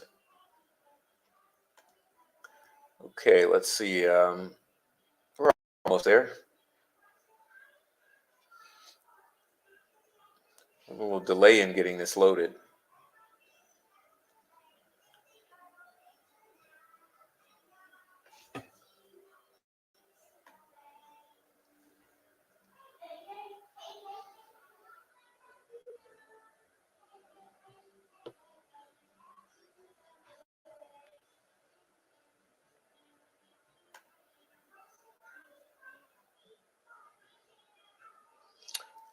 Where is it? Let's see.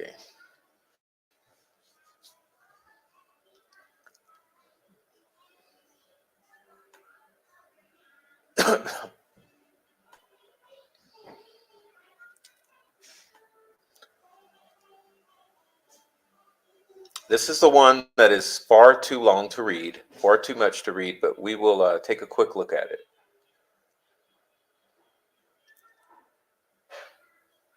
Okay, here we go.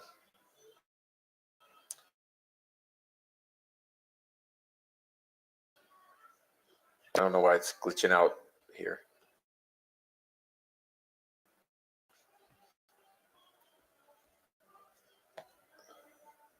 Come on, baby. What's going on here?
Okay, looks like I'm back.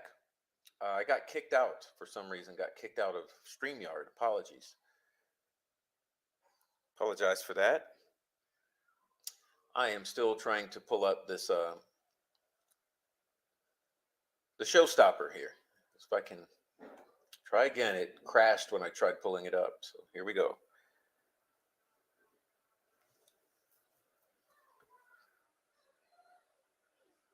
Okay, let's try it again.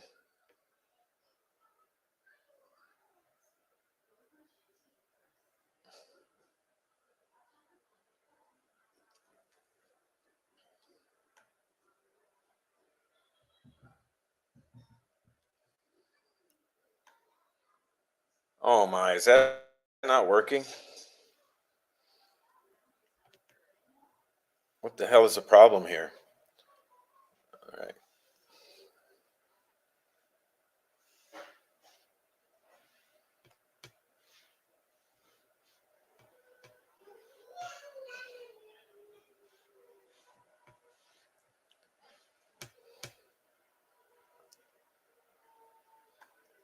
Okay.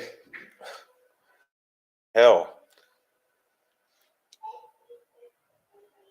It okay. Sorry for the problem here, but this time it loaded blank, so I mean it doesn't want to be seen today, but we will see it because I'm not giving up. I will not give up on this one. Okay, let's try it again.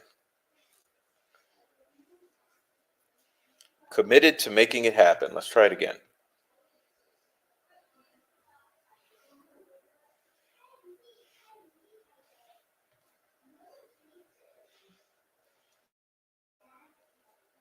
Well, how about I don't just read it and I just how about I don't show you and I just read it? Okay. Unfortunately, this is not being friendly with me. Let's see.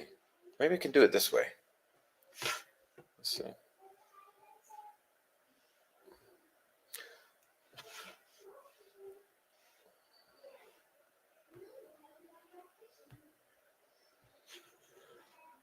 I'll just read it because it is not. Oh, it's not cooperating. It keeps crashing the software, but I'll read it because this one's bad. This one's bad. Richard Allen's third Frank's notice. Okay.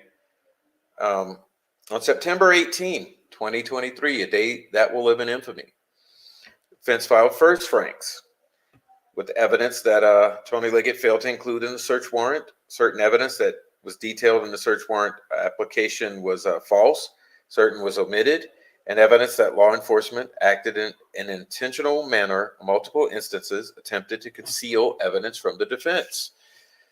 The defense incorporates the contents of the first notice and memo into the document. Okay. On October 3rd, the defense filed the second Frank's. Okay, and we've already been through that.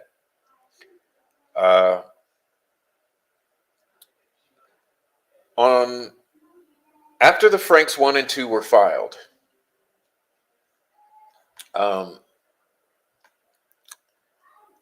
the defense received geofencing evidence. Okay, the geofencing evidence goes like this. There's evidence of any of the following scenarios: that the persons walking with the phones are witnesses that would have observed the murders as they were taking place, and none of them have identified Richard Allen. B, those persons walking with the phones were witnesses who observed nothing, as the murders did not take place on February 13, but the victims were taken to the crime scene after the search was called off, which we believe. And C, the persons walking with the phones were participants in the murders. So there's your geofencing evidence. Okay, you got 3 phones. Let's review that. Option A, the persons walking with the phones are witnesses that would have observed the murders as they were taking place. Have any of the 3 identified Richard Allen? B, the persons with the phones were witnesses who observed nothing, as the murders did not even take place on February 13 in the afternoon, and the victims were brought back after the search was called off. Or C, the persons with the 3 phones were the murderers. Said geofencing evidence was so important to somebody involved in the investigation that they created a map and plotted the movements of those persons, including the movements that show at least one of those persons within 60 to 100 yards of the crime scene. At the times, the murders would have been committed according to the state's timeline.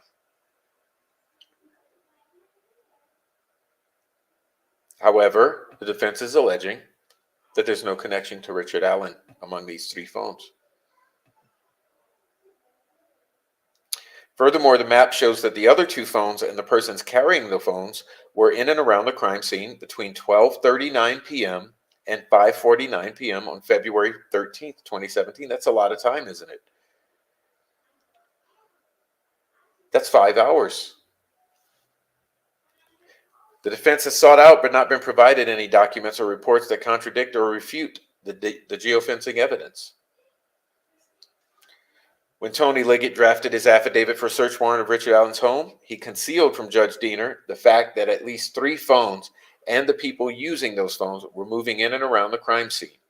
So that's an omission. Remember, when we were reading about the context and the litmus for the triggering of a Frank's hearing, omissions count.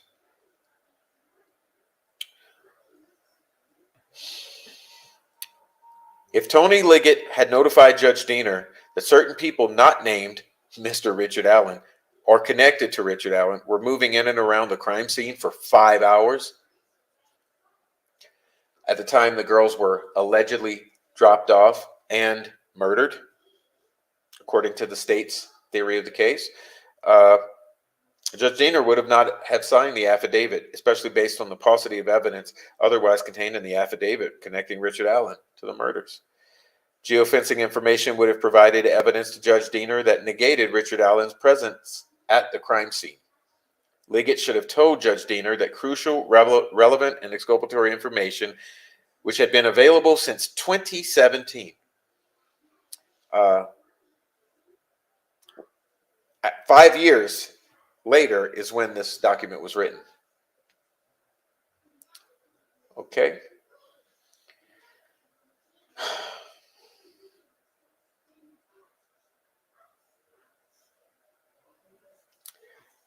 We already know about Turco. Okay, we already know what Holman did and what Liggett did regarding Turco. I've already read to you the quotes regarding that.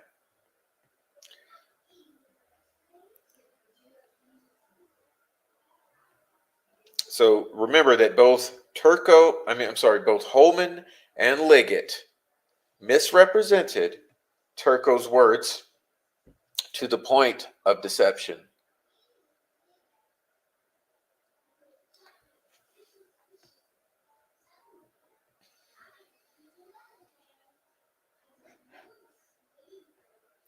Remember, I've already read through all of these for you. You can go back and find them on the channel.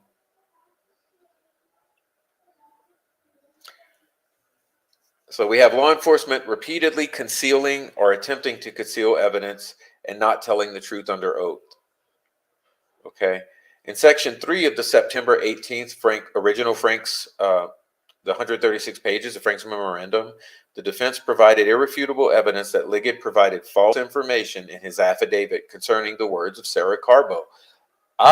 We haven't discussed that yet, have we? Sarah Carbo spoke face-to-face with Tony Liggett in 2017 when describing the man she saw on the road just before 4 p.m. Liggett told Judge Diener that the man Carbo observed was the same man Betsy Blair observed on the Monon High Bridge approximately 2 hours earlier. Problem was that what Carbo told Liggett in 2017 face-to-face concerning this man's description was not the same as Betsy Blair's description at all. Liggett did not tell the truth about this. He lied.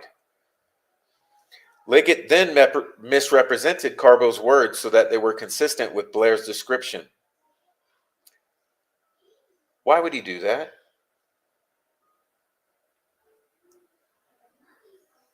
And for good measure, here comes the big one.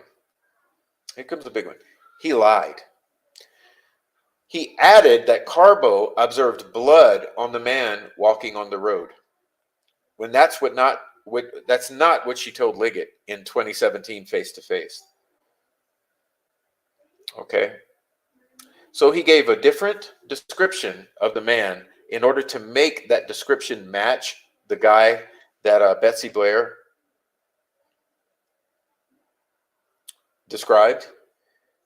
He then added that he observed that Carbo observed blood on the man.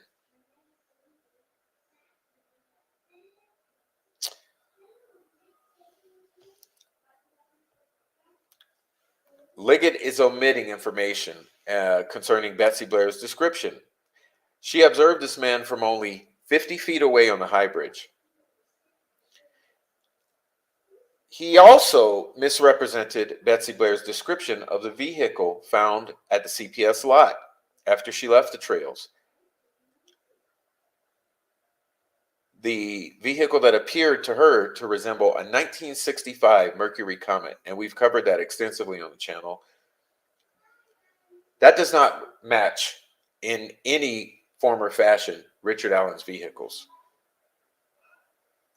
The defense would ask the court to reread the rest of the Franks 1, 2, and memorandum. Okay. This third Frank's notice provides additional evidence of omitted information of which Judge Diener should have been advised concerning 3 phones shown to be moving in and around the crime scene at the time when law enforcement would state the murders were being committed. Okay. This third Frank's notice provides additional evidence that Holman's sworn deposition testimony was false concerning the findings of a Purdue professor. We've already said that. And Holman's. They attempted to conceal the words of Jeffrey Turco and conceal the identity of Jeffrey Turco. So that basically sums up your Frank's motions to date. Now, like I said, we have not gotten into the Frank's memorandum whatsoever today. We will be saving that for an episode in very near future in which we will summarize the Frank's memorandum, the 136 pages, so that you can watch this program as well as that future program.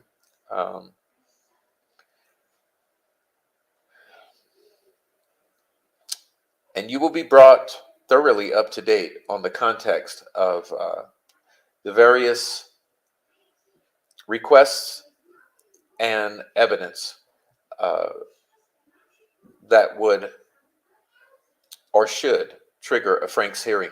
And not only that, as I mentioned before, we still have the deep dive into the 136 pages, which is available for you to explore. So I would like to thank you all for taking the time to have a quick review, if this could be called quick. It's a 2-hour review of the 4 Frank's motions, so that we could have sort of a basic understanding of what a Frank's is, for what some of the requirements to trigger a Frank's hearing should be, and for how Richard Allen's 4 Frank's motions fit into this.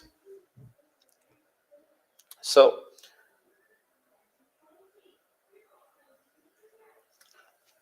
as I've alleged, it's my belief, and it's the belief of many, many people. I think it's pretty much the consensus. I mean, it's basic consensus reality that this judge appears to not be impartial.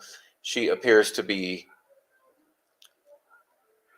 what would the word should be, maybe oh wow, let's look at the chat for the word. What would be the word for this judge in her attitude with the defense? Would it be combative?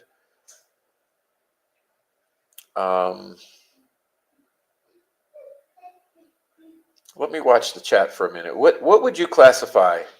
I think it'd even be better than me coming up with my opinion.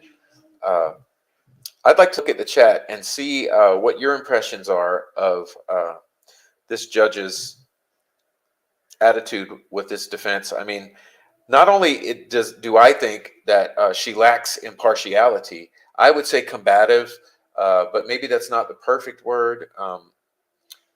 Let's see. I know one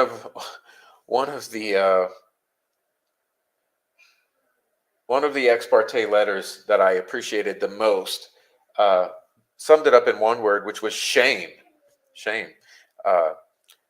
Hostile. Yes, I think hostile is probably the most perfect word. Hostile. She's hostile. She seems to be very hostile to this defense. She seems to be. What's another one? Let's look at some other ones.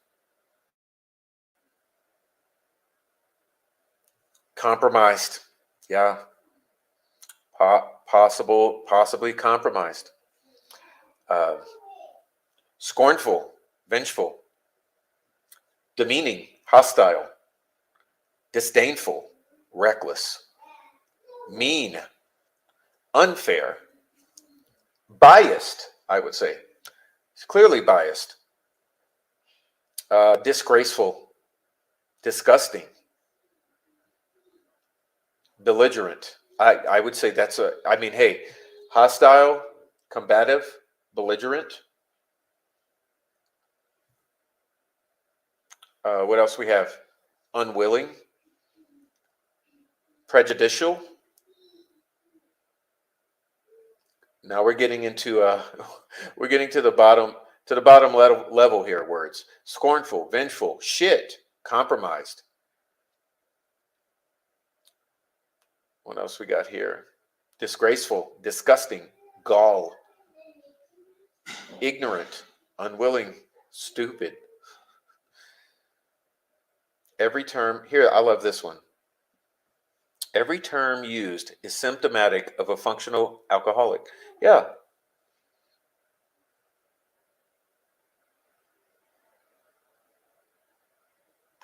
What is this one?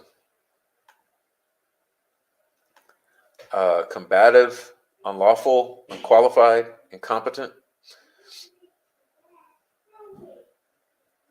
pathetically unaware of consequences, mean spirited. Yeah. Liggett lies. That's Tony Liggett, always has been. Yeah, well, as we read early on, lying, omitting,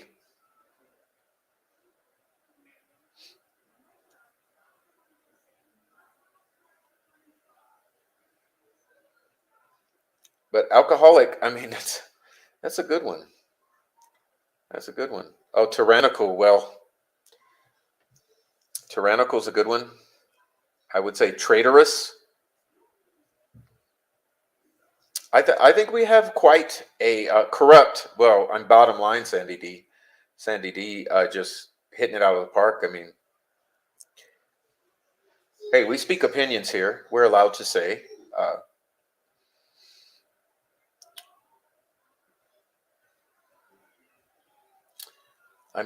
Michael says, "Thank you for coming in, Michael.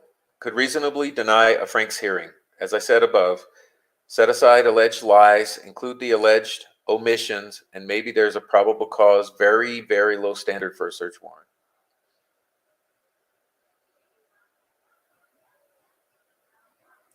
Pathetically unaware of consequences. Yeah, I just feel that. How can you defend straight up lies, including the word bloody in the search warrant? It was really it was a ballsy move. It was a ballsy move. How on earth could you have the the audacity to insert a word into Betsy Blair's mouth?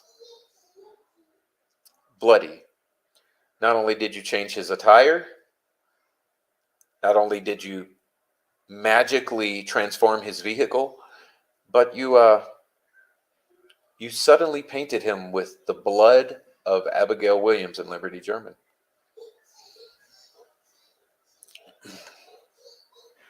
Thank you, Prof, for reading through these important docs tonight. Well, it wasn't a read, sweetie. It was a gloss, a glance through them, and a drawing out of the most pertinent points. I agree that Judge Gull appears to expect that Richard Allen is guilty because he was arrested. As she read the Franks earlier, Richard Allen might be free.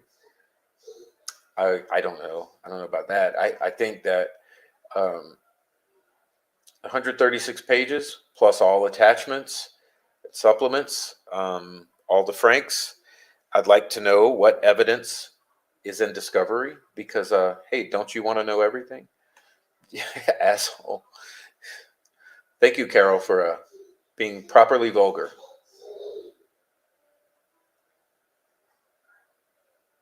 Oh, did she? Would you explain that, Mr. Offsbrook? I had no idea that. Did she offer them a Frank's hearing? Is that what you're saying? She offered Frank's Scrimmin and Librato a Frank's hearing? I didn't know that. I'm a little out of touch here. Disdain, indifference. I believe Judge Diener also knew there was something wrong when he signed the search warrant and sent Richard Allen to prison. Yes, possibly why he ran for the hills, why he jumped ship, why he bowed out gracefully, possibly why he resigned last month, right? Okay.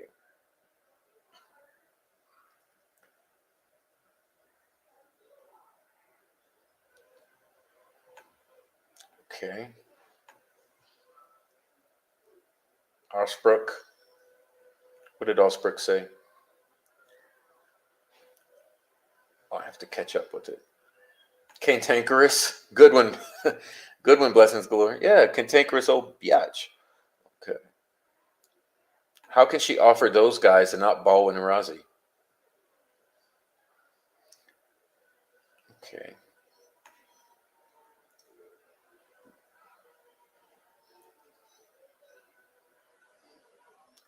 If she wanted a fair trial, we would have one. Could have been tossing Librato and Scrimmin a bone, never imagining a Bad Boys would be back. Bad boys, what you gonna do? What you gonna do when they come for you, Judge Cole? What are you gonna do when they come for you, Tony Liggett, Jerry Holman, Nick McClellan? So confused as to what the F anyone else is possibly confused about. They can read, right? See here. If this is what they think we're conspiracy theorists, I'll be in my bunker. Yeah, man, that's why I say I wear it like a badge. I mean, if this is what a conspiracy theory is, yeah, I'm okay. Sure, yeah. And they definitely lied about the phone data. Proves it because it's missing anything that should be normal. Yeah, what about the family's phone data that would be necessary for tying down a timeline?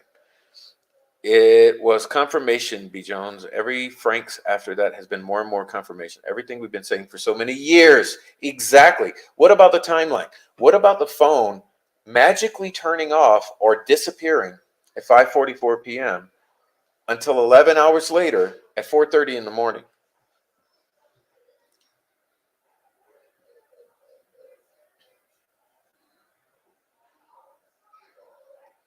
Thank you, Bezo Jones.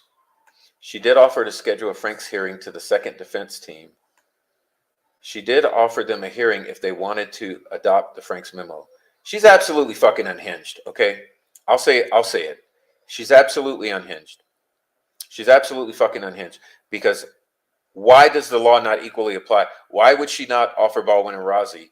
I mean, if why does it matter? It's not about the attorneys, right? It's about the defendant. It's him.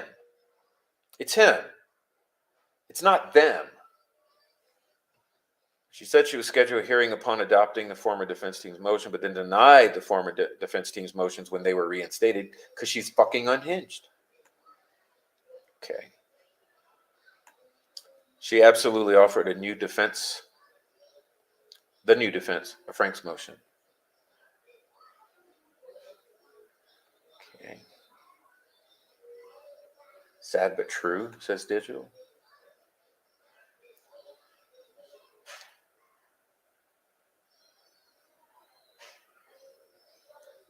She didn't read the first Franks because she knew she wasn't going to have to, thanks to her Nick being up at 4 a.m. Emailing back and forth right after a supposed suicide she blamed the defense for. Yeah, speaking of that, let's talk about who is responsible for the leaks because they're still lying about it. Matter of fact, I heard them lying in the past 24 hours.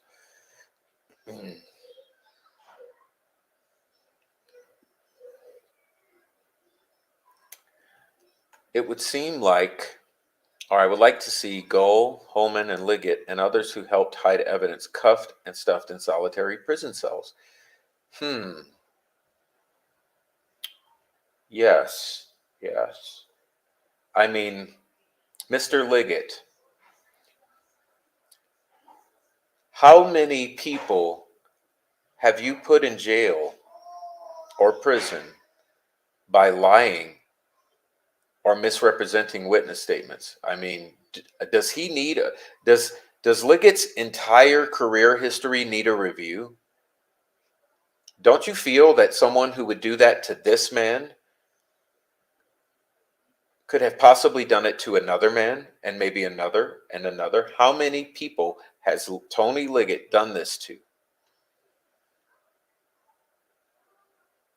What did I miss? Hello, Caitlin. Welcome in. Welcome in, Caitlin. Hey, thank you, Blessings Galore. I'll give you a round of applause. I don't have my parting horn, but thank you, Blessing Galore.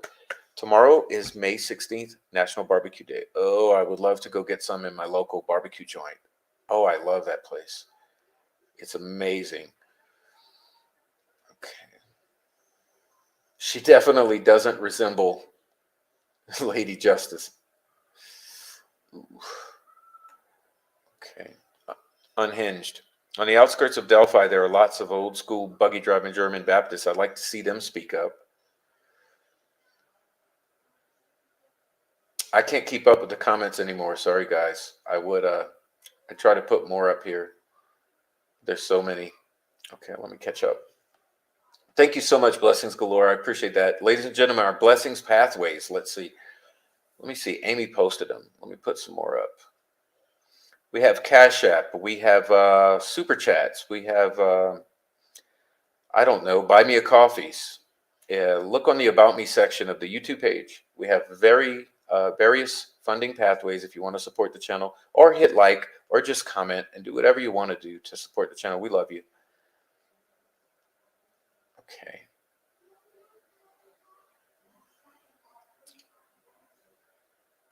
Okay, I'm trying to catch up here. She doesn't resemble Lady Justice, though. No.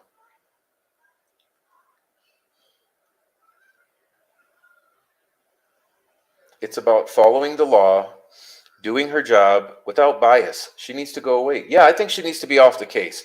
I mean, come on, all right, let me back that up. Let me calm down.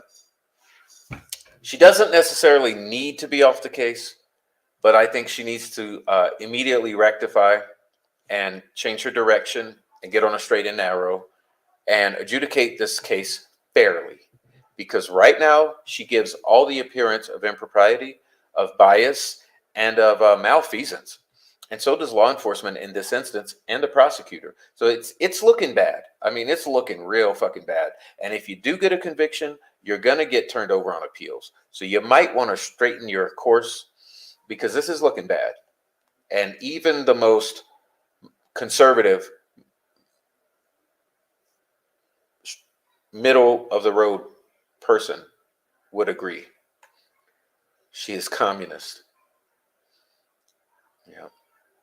He needs a Franks hearing. I mean, my opinion, he needs a Franks hearing or he needs a new judge or a new prosecutor, a special prosecutor. Wave that red flag wide and high. Yeah, let's pop some balloons. Remember, we got plenty of red balloons to pop.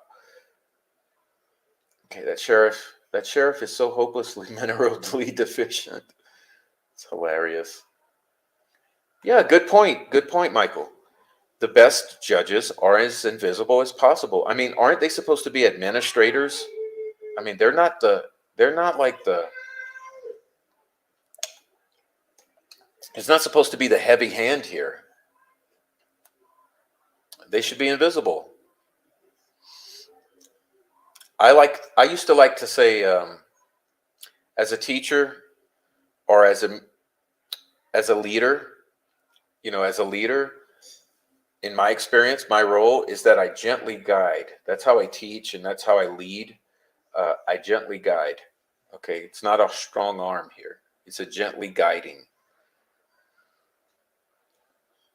Wonder if there are any civil lawsuits out there against Liggett. Ooh, that's spicy. Barbecue day tomorrow. Let's get some. Oh, who wants to come to my town? You guys gonna come visit me? Some of y'all need to come to the mountains here and have some mountain barbecue. It's really delicious. I'll show you where we go. I got the best spot in town. uh, will melt in your mouth. Absolutely. And the family of those people need to speak up. Yeah, exactly. Exactly. They sure do. Blessings galore. Amy, you are welcome. Well, thank you. Like I said, again, thank you. Oh, yeah, that's a little merch. Sure. We got all these things. We got all these things. Thank you so much for supporting the channel. It's hard to be invisible in a case like this, but it could have been done. Well, I would have loved to be invisible as a YouTube commenter, but apparently having some sort of moderate views of this case gets you stalked, harassed, doxxed, and threatened with death. I mean, it's pretty fucking insane. Buy me a coffee, the Prof's crew. There we are. That's one of them. That's it. Buy me a coffee. The best judges listen to both sides. We haven't seen her listen to one thing. No, she hasn't. That's what I'm getting at. She's been fucking unhinged. And I mean, dude, it's getting to the point where even the state shills, the YouTubers who are just like totally behind the state on this, and Richard Allen is totally guilty because he looks like he is, even those guys are getting to the point where they're having to acknowledge that that she's biased. She is biased against, or like Preckerson said, she's hostile towards the defense, and that means you're hostile toward the defendant, which is improper. Does she need to be disbarred, or whatever you would call removing a judge? She might be the Statue of Liberty. No, but the Statue of Liberty has a better shape. Cash App, Coffee for Prof. Vote in your local elections. Yeah, there's a key right there. There's a key. That's a fix to the destruction. To the defeating of communism happens when you vote. Please vote. Please vote. Please. Let's ask what happens if they find that Nicholas McClellan and the Dirty Bird Go have been communicating behind the scenes, because there's going to be a big investigation into this. Who and why doesn't want this going to trial? Too late for that, Prof. Ooh, I missed whatever you were saying, but thank you so much. whatever it was, it's too late for a lot, but hey, it's not too late. It's not totally too late for everything. That's why we get here every day, because like I told you, it's my belief, honest, it is my God to honest belief that no matter what, when Richard Allen is done with this case, when this case is done with Richard Allen, this goes on, because there's no way on earth that Richard Allen is the only one who could possibly be looked at for this case. No way he could possibly do it himself, in my mind. How do you move those girls? Where were those girls? Where were those girls when Richard Allen was home? If Richard Allen left the trails and went home, those girls were not there. That girl's phone was not there. Is this adding up yet? I saw a video this morning on another channel showing Mayor Evans, who had given himself an alibi, but it looked incredibly guilty on stage. Yes, he did. I believe he was at Anderson's. Where is Anderson's? Oh, yeah, across the street from. She needs to be off the bench. All right. To me, I can see how it would be hard to be in the middle, but that's because of the actions of Nick and Ellie are shady, and they even fail to show clear evidence. I'm in the middle. I've told everyone I'm in the middle, because how would I know about Richard Allen's level of involvement or non-involvement? I have no clue. I'm in the middle. But one thing I can tell you from being someone in the middle, I can tell you this, that prosecution and judge, the state, is extremely heavy-handed and biased. And that's clear. That's going to be even clearer to the people who believe in Richard Allen's complete guilt. Even they have to acknowledge the bias of this court. And that is unjust, it's unfair, it's improper, it's disgusting, and it's shameful. And I'm actually embarrassed. You could be better. You could be better.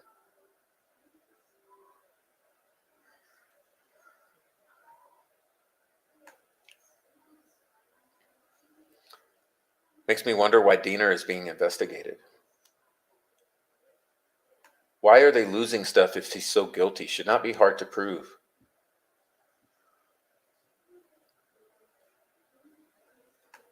I still don't think Evans can prove he was at a meeting that morning. Was he ever found? No, but was he at Anderson's? Can anyone prove that he was at Anderson's that day? Tammy Martin, thank you, Tammy Martin, for the encouraging word and super chat. Thank you so much. That's beautiful. Thank you. Thanks for fighting for justice. Well, you are as well. Thank you so much for that. That's why Lady Liberty is blindfolded. Exactly. Justice is always blindfolded and holds scales because there's not a heavy hand on either side of that scale, except when it comes to Indiana and Carroll County.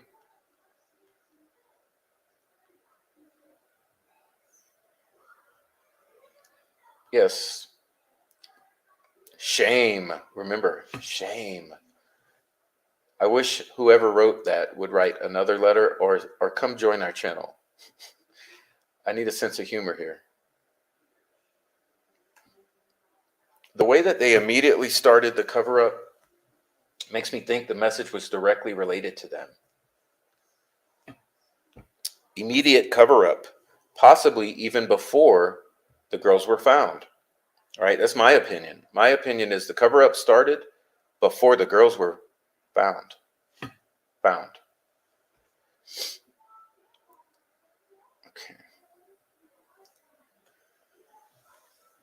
Yeah, Flores stands out, the way they shelved it, and the way that they destroyed evidence, and the way that they hid, and the way that they're still hiding the 911 calls at the cost of 6 figures. Okay. Liggett cost me years just to be found not guilty in a jury trial after 12 minutes of deliberations. Wow. Yeah, shame, Carroll County, shame.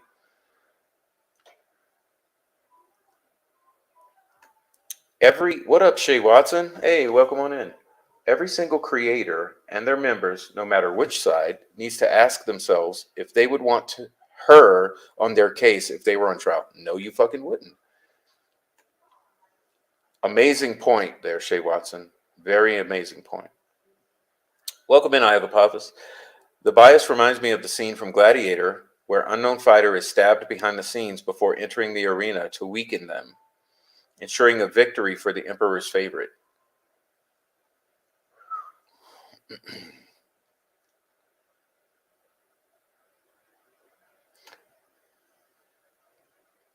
If Nick was a good guy, he would have released Richard Allen and arrested Elvis Fields and started interrogations and search warrants. Yeah, I mean, they would at least have interrogated Elvis Fields and his sisters extensively and possibly written a search warrant for that.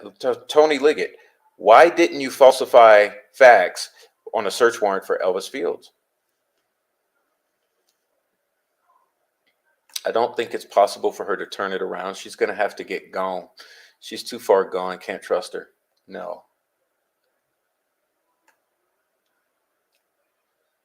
How mad is the family that they can't grift off this case anymore? And how quickly do you think they will start grifting again? Either way it goes. I don't know. I mean, I'm sure they're waiting for movie and book deals. Shane Evans looked like he was going to shit and vomit simultaneously. Yes, he did. Yes, he did. He was going to sham it. Is that what we call it?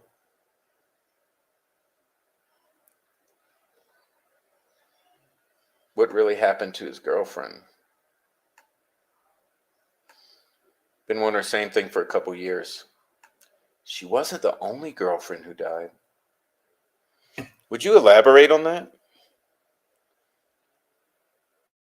More, Precascent.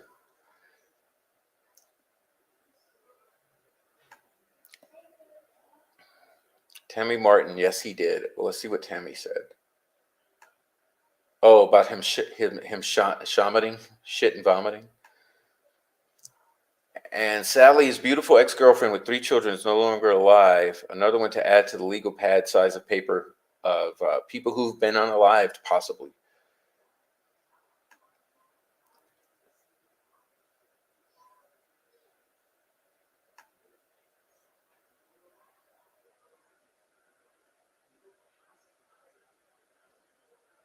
How many dead girlfriends are there? That's what I'm asking.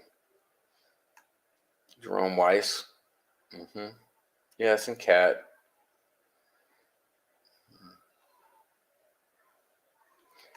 Yeah, Jerome Weiss, Cat Cole was shot and died. Yeah, and he got away with it. Shane Evans' girlfriend allegedly committed suicide. Allegedly. Where did Kelsey really drop off the girls? How often did she tell her sister that she loved her? If she was only going to be gone 2 hours, the cover up started before the girls were dropped off. Well, I'm starting to believe that, Crystal Blue. Did they ever get dropped off? I mean, this whole fucking story just absolutely never made sense. It makes no sense. The only person who's ever been able to try to piece it together was Gray Hughes. And who the fuck believes any of Gray Hughes' narrative? How does Gray, okay, if the only story that ever made sense with their story is Gray Hughes, and Gray Hughes is contradicted by the state's evidence, then what does that tell you?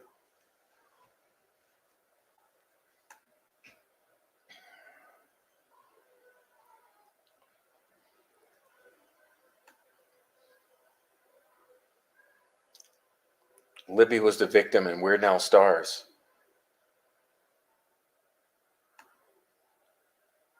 In the very beginning, it was Mike who dropped him off and was to pick him up at 3:30. Abby's aunt was to be at aunt's for birthday party. Remember when what's his name?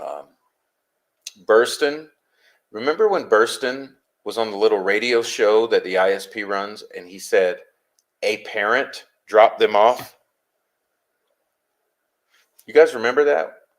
Was it Burston misunderstanding that Kelsey was supposed to be the one who drops them off? Or was Burston telling the truth in that a parent dropped them off? Remember Burston saying it, parent. Also remember Burston saying that don't uh, assume that the voice saying down the hill and the video of Bridge Guy are the same individual because they're not necessarily the same. Remember Burston saying that? Burston's interview at that radio show was very interesting. Very, very, very, very interesting.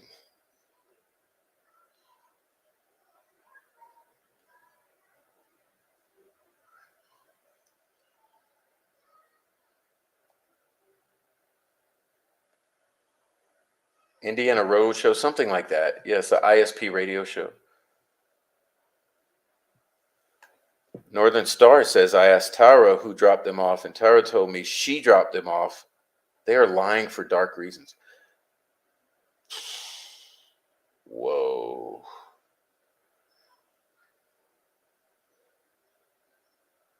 Mike Patty states in a news interview that the girls went out in the morning. They better have banana pancakes in their stomachs. Gray fed Kelsey the timeline and coached her. I vote party the night before older girls got away.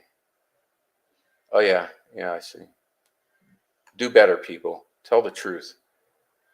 How many people died by arson in that community? Just insane, gray pubes. Yeah, he created the whole narrative and all that. And here's the thing. So I'm getting at.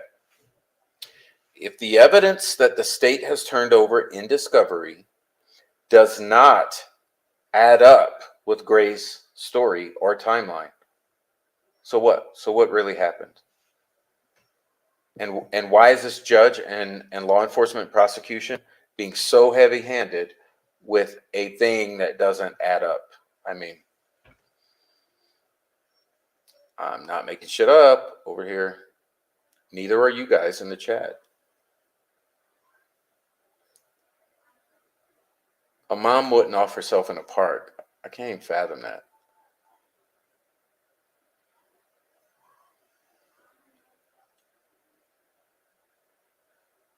Okay.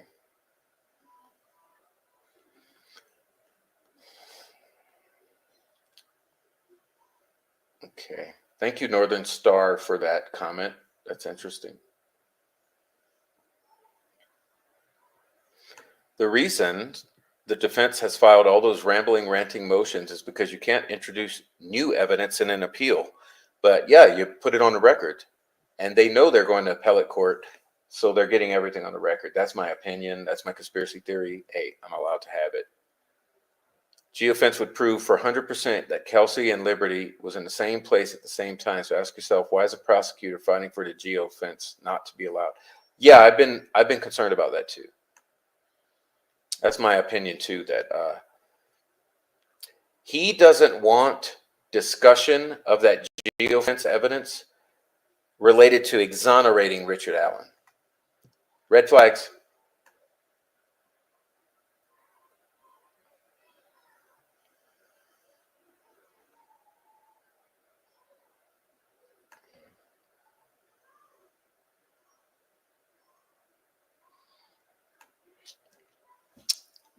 Wasn't it wife Lilith when she put out a short a while back showing the marathon receipt, mentioned that it was Mike Patty that dropped them off there and they walked back the way back to the park? I don't know. But I mean, what about that marathon receipt? And what about that marathon footage? And what about the marathon hard drive that was destroyed?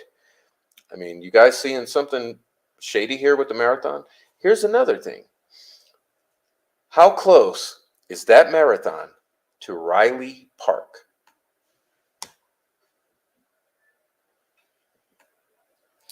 The Patties knew some group was targeting Derek weeks prior. Well, it looks like they may have pulled off the hit, doesn't it? I mean, wait till you see the crime scene photos. You'll feel the same. Gray Hughes has moved to the Sebastian Rogers grift. Okay.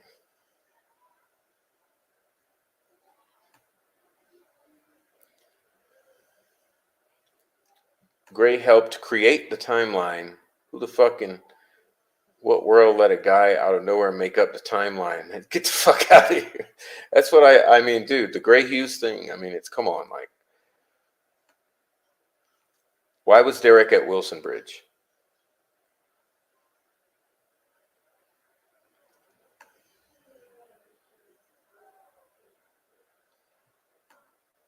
I've never seen a case where the prosecution is fighting the defense to this degree and the judge.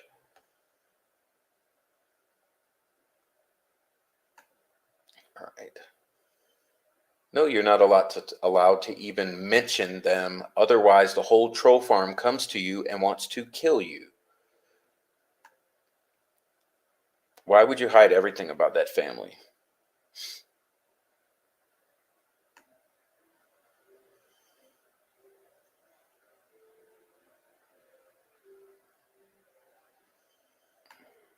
I cannot vouch for this, but welcome in Canadian Nana.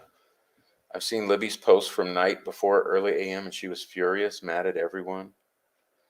It was later deleted. I figured it was law enforcement who deleted it. In hindsight, it was probably Kelsey. But I've never seen that.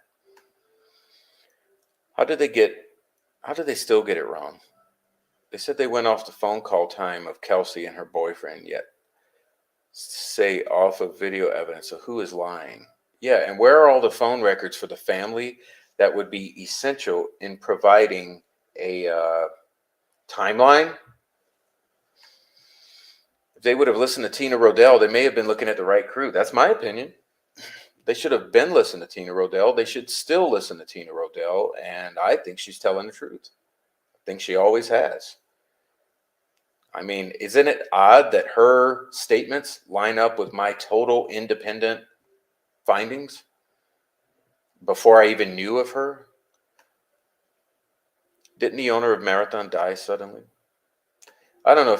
A couple of them have died, as far as I know, and there was a receipt, allegedly, Ray Hughes has a one-track closed mind, unable to actively listen. He doesn't want to listen. That's not his job. Libby was missing for days. Abby was dropped off to Patty's on the 12th. The geofence would prove the whole case.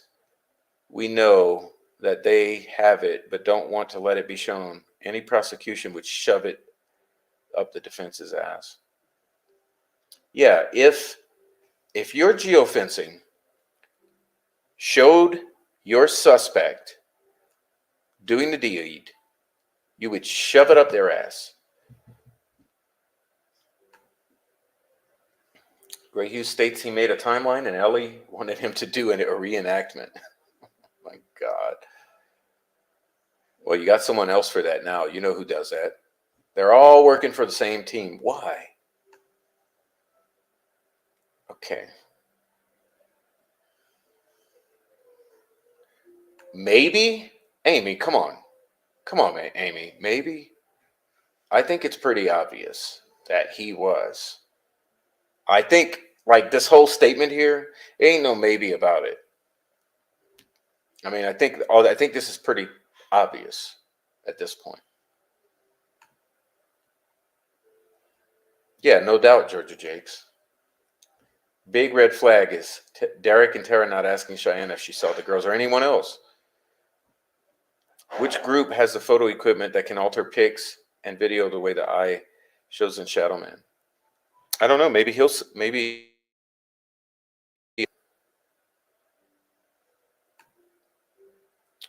motherfuckers that Derek fucked over got their girls all right. Becky wasn't wrong.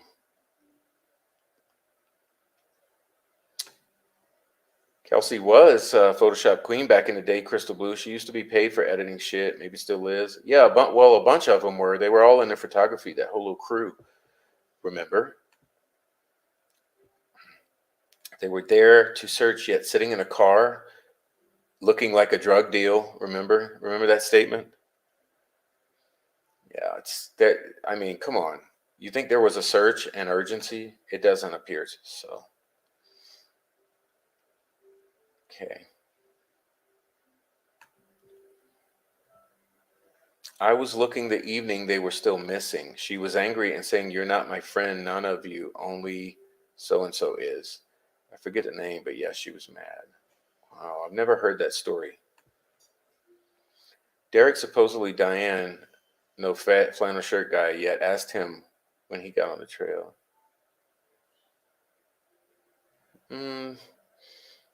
Derek didn't know. Oh, that's what you're saying? Yeah, your autocorrect got me all twisted up.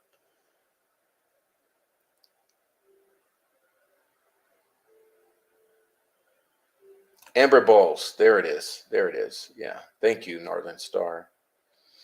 A lot of people have died in this case, and some more may. I mean, we better get this shit on the road. We got to get this shit dealt with and the ball on the road because people are dying. Phone records like the coach from the Colts in the 99 playoffs. What playoffs phone records? I don't know the story, but it sounds entertaining, Chevy. Didn't Kelsey start a photography business? Well, I wouldn't call it a business. I would call it a Facebook page. She was in a big fight with some friends about the Anthony Shots thing. Oh, wow. Is that why Kelsey went to deleting? I question that as well. They already knew why Cheyenne was bloody. Thanks for your answer about Kelsey's photography skills.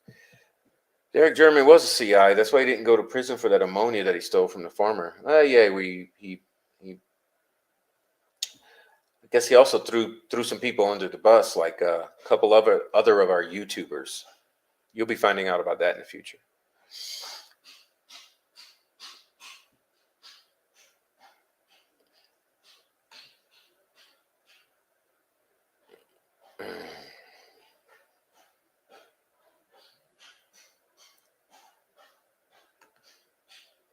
Derek didn't know. Gabe Ellis was there, Cheyenne's step-uncle. Quit following the case for a while because of the circus of trolls. Huh. Something we know about. I like to watch Prof on TV because people can freely talk here, followed by Rafi's. Yeah, I love Rafi's show. What up, Just James?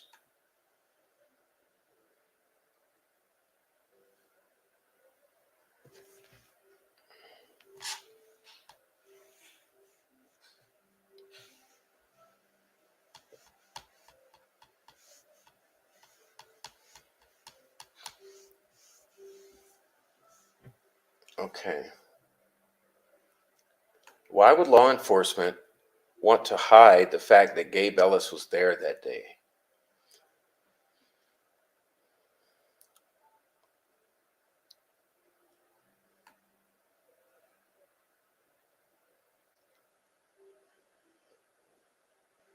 You guys, I got a couple, I got a couple guys.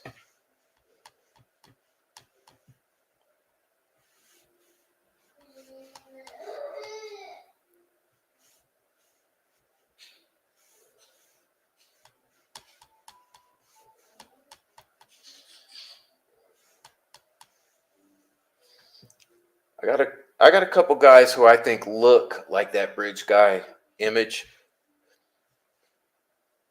Are we allowed to talk about that? Kelsey deleted because she knew how wrong it was to catfish Libby pretending to be a boy interested in her. Yeah, but she did it all the time, remember? We got those quotes.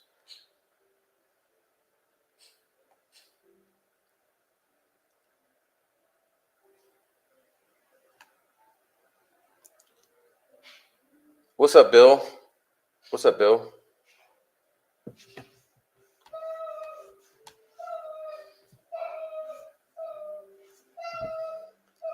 Um, yeah, well, see, that's been my attitude for like a year. That's been my attitude.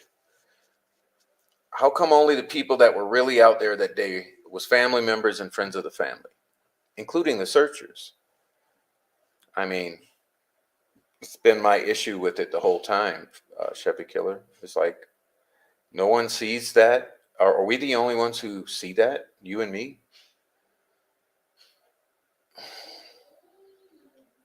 Chadwell was into Photoshop as well, another wild card who happened to have mutual friends with the girls.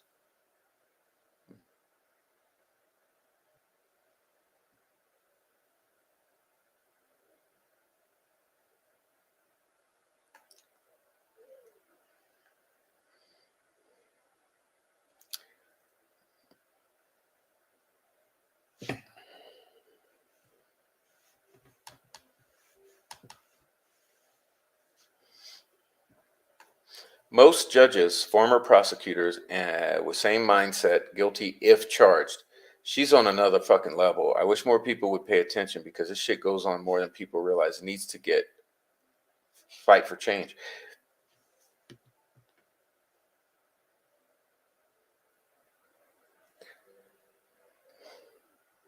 I just wonder if Liggett was willing to lie and misrepresent on a PCA for Richard Allen, who else has he been willing to lie and misrepresent on a PCA? How many people are in jail or in prison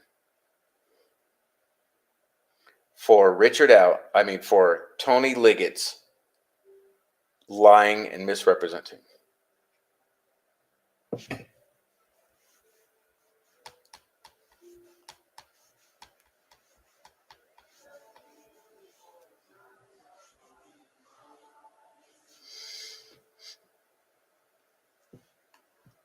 Shannon and Kelsey were best friends at the time.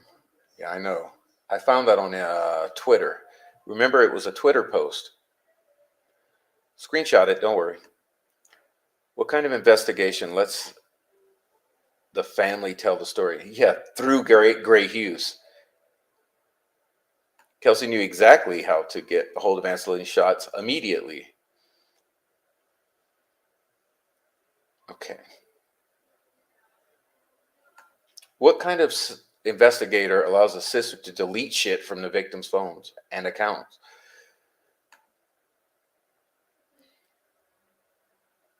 I never saw Garrett say he met Libby through Michaela. I never saw.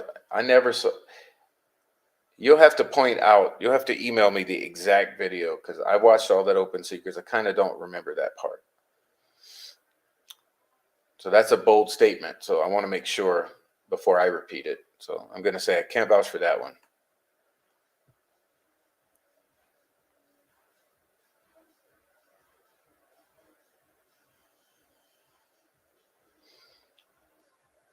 All right.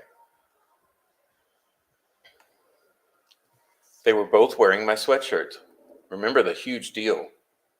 She made such a huge deal over those sweatshirts to explain why they were in her clothing. I don't know, it's weird. Betsy Blair saw two teen girls in gray sweatshirts only. Yes. And she doesn't declare that she absolutely knows it was Abby and Libby. She saw two girls that could have been or may have been Abby and Libby, but may have not been. If there are 153 people in chat and 67 likes. Oh, please hit the like. Please hit the like button while you are here. Okay, guys, well, we're going to wind it up. We won't be much longer. I want to thank everyone for being here. We'll bring it to an end soon. Let's see. As an author of 2 novels, I think it is impossible unless arranged to be apart. Yeah, it doesn't make sense, does it? What grandma goes to fucking Crime Con? All right.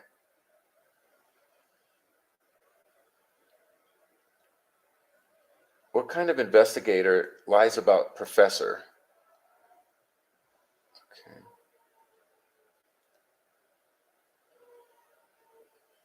The Carroll County Sheriff's Department will lie about anything.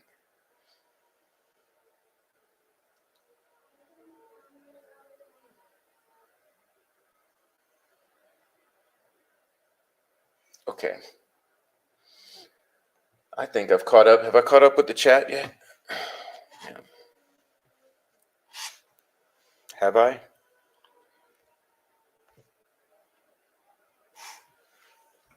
Let's see. I'm getting closer, maybe. Okay.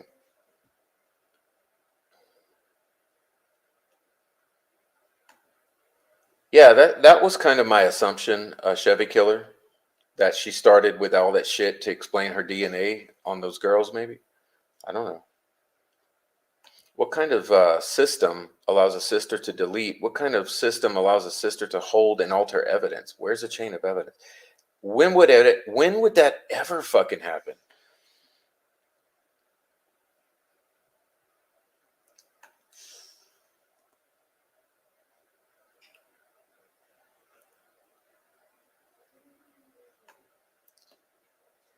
Yeah, Eye of Papa says the sweatshirt story was because Betsy Blair saw Bree and Kelsey, not Abby and Libby. And I think it's highly likely.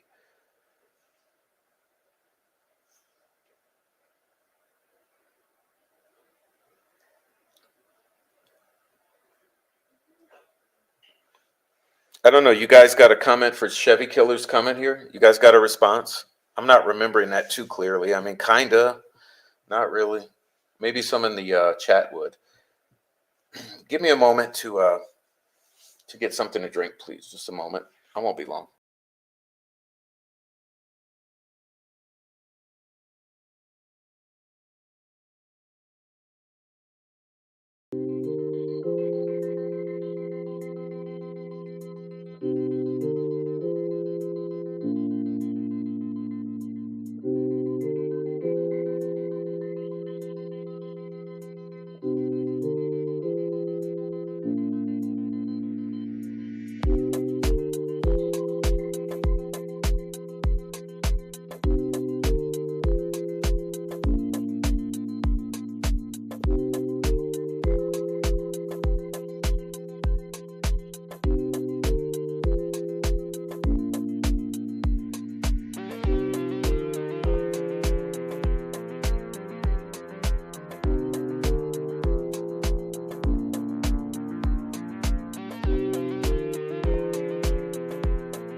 guys.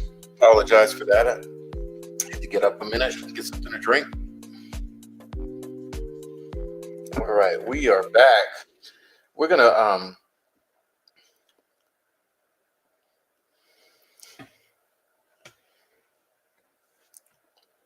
right, we're gonna get started. Let's see what we got here. I'm gonna start winding it down, but let me see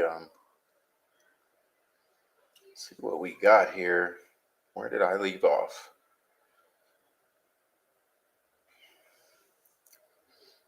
Oh, she said she gave DNA 7 times. Well, she said she was interviewed by the FBI, who were very mean 7 times. Smells bad.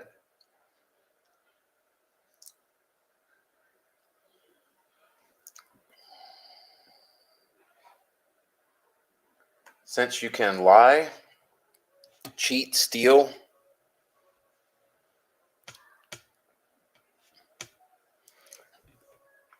to get warrants over there, I don't know, but you might have gotten punched by Gull at the bar last Saturday.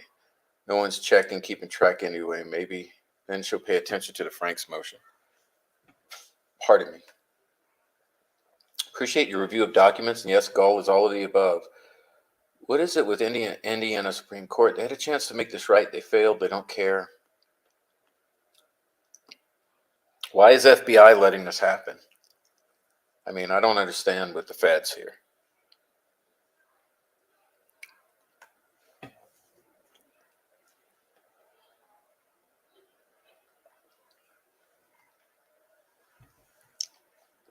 Whatever happened to cigarette Riley mentioned? And after they said they have DNA, Kelsey started saying she gave the girls a sweatshirt. She made a huge deal over it, like a million times. I never liked that. I was told at the beginning by a good friend, babysitter for Abby's, that the DNA was a hodgepodge of all family and one thumbprint by Broondog, who felt for a pulse. I don't know.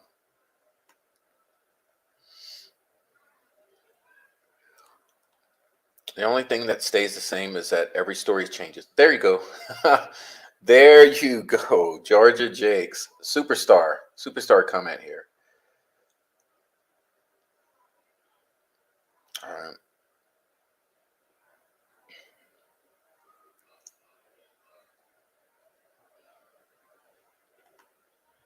All right.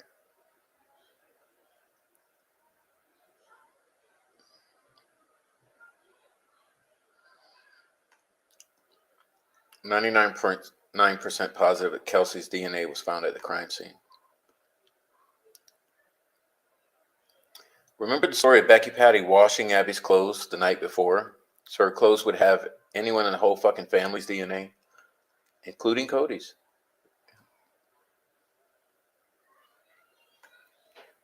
I like this guy's podcast, very cool. Lets people say what they want without screaming at them or calling them dumb. No, unless you're troll farm, then I'll scream at you. So-called stories from the beginning should have been taking more attention. Tina Rodell and the Kokomo crew. Good night, Frenchie. See you later. I think they were deceased the evening, late morning. Google how long it takes for a human body to reach a temperature that wouldn't be seen on a thermal camera on a usually warm day. Hey, Connie McGregor, good one. We've been saying that same thing on that point.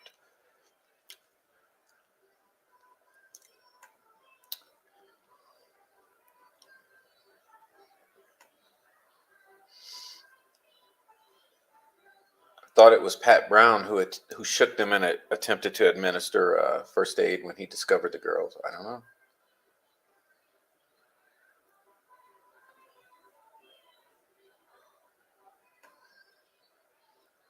How many people carry 2 extra sweatshirts in their car, or 20 in their trunk? Or yeah, the whole story always bothered the shit out of me.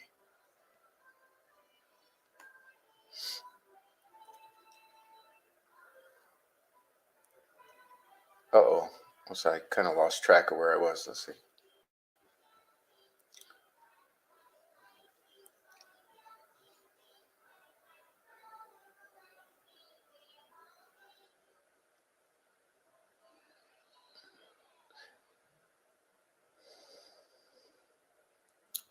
Oh, just like that sheriff who's been caught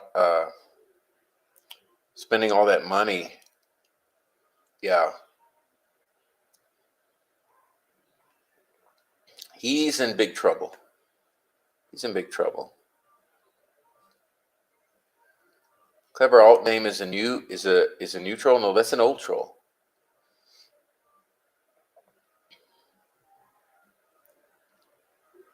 It was Dave Brownbow who felt for a pulse. I was told he is Derek's daughter's Glenna step grandpa.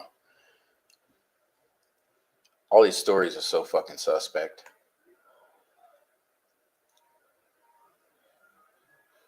He was suspected for years. Look at much how he stole. Can't tell me he didn't commit fraud in cases too. 99% of people are awesome here.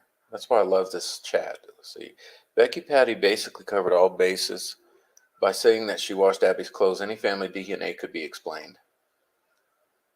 Of course, the cold water of the Wabash River can help cool down bodies' core temperature. Also help hide them, like when you catch a fish without anything to keep them cold. Exactly. Now there you're getting it. It would also be it could also be a cause of the draining of blood, right? So if the girls are relatively bloodless, them being in the water for an extended period could be the reason that they are somewhat bloodless and also cooled down.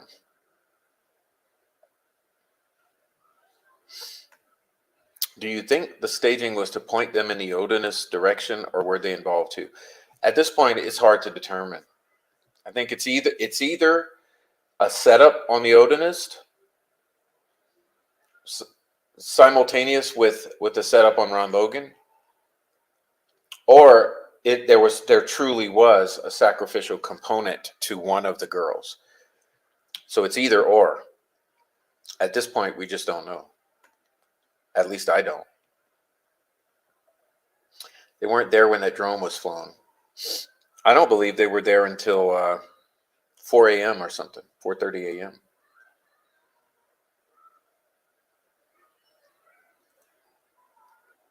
Phone ping later to imply some life within Abby still. She represented the Norse goddess Hel to killers. Part dead, part alive. Faster than Valkyries. Hence, Chicken Wing posted a taunt to them. Sweatshirt cipher.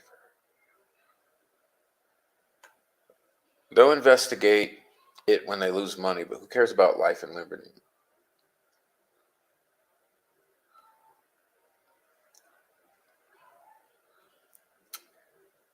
Good night, all, says Frenchie.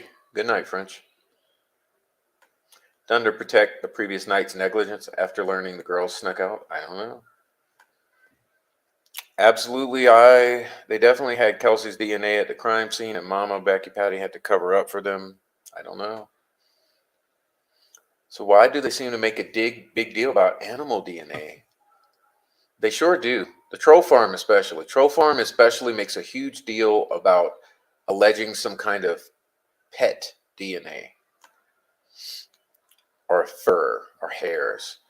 Kelsey has covered potential DNA and digital forensic questions before they've even asked throughout this whole fucking case. Yeah, that's why everyone is so creeped out and suspicious of her, because she's constantly inconsistent, constantly suspicious, and has done a whole bunch of stuff that just doesn't make sense. And it goes along with the whole family and troll farm. First time I heard about sweatshirts, Prof made the crack about Kelsey driving around with a carload of sweatshirts. The big deal she had to make about it. Libby had a new puppy, Abby had a new cat, so they act like important other DNA. Pat Brown said he accidentally touched them and that would explain his DNA. It's all a bunch of bullshit, Delphi. I've said that before. The whole Delphi case can be summed up in one word. Bullshit. How does a sweatshirt that fits Abby, nearly perfect, even begin to fit around Kelsey's? Touche. Good point. At first, Abby had her own jacket and Libby wouldn't take one. And later, Kelsey gave them both one and blah, blah, blah, blah, blah, blah. Thanks for finding the video with Garrett saying that about Libby. I'd love to watch it again and nail it down. Even horse DNA wouldn't help anything. Being left in the woods didn't help either. But why they've acted like it's important, like they suspect something. Well, that's the troll farm.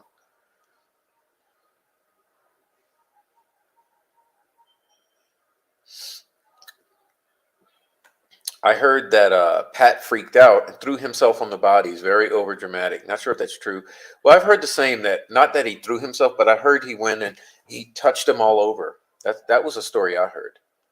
Yeah, but what does that? What happens with the tree branches then? I mean, you're not shaking them very much with those branches. Makes me think it never happened.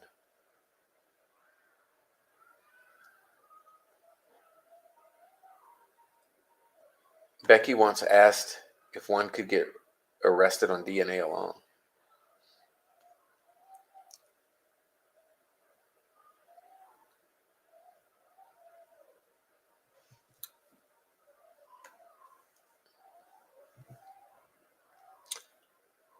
Okay.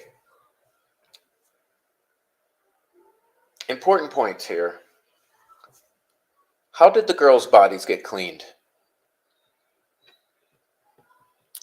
Because you would suspect, with the injuries that they sustained, that they would be covered in blood, both of them. I mean, this is the most real talk we can get into this case. So let's just shut it down right now. Let's stop everything. And let's address this, because this is a concern that continuously we revolve back to. How do these girls' bodies, which should have been covered in blood, end up being nearly perfectly cleaned? Not only that, how does Abby become clothed and no touch DNA? What about the sticks? How are these girls moved, staged? One is robed, and then sticks are placed on top of them, and there's no touch DNA. Sticks especially. Hello, sticks have a rough texture. You know, sticks have a rough texture. If you just grab a stick or you pull a stick or you touch a stick, it's got a rough, coarse texture. The sticks are going to pull the skin cells off of your body.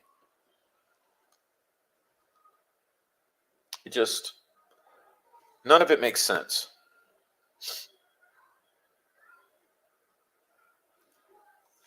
They would be covered in blood. They would have to be cleaned. One of them has to be dressed. They have to be moved, placed where they are. The phone and the shoe placed under Abby. All of the sticks, many sticks placed on both girls. You get out of there, you leave no trace. It doesn't compute. It's cognitive dissonance. It just doesn't compute.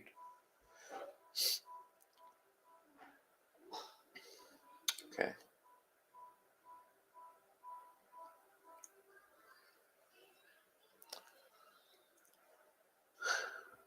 Libby was mutilated worse to throw off the investigation from family who would mutilate their own flesh and blood. She was, and I can't explain it.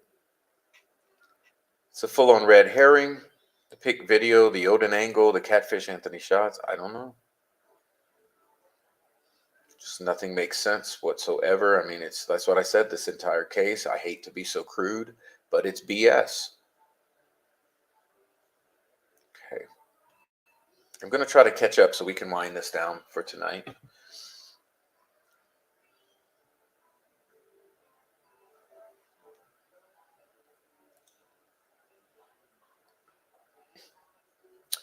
Prof, didn't the phone, yeah, the phone, Liberty German's phone, did stop pinging at the time that Mike LaPatty left to go to the police station. True story.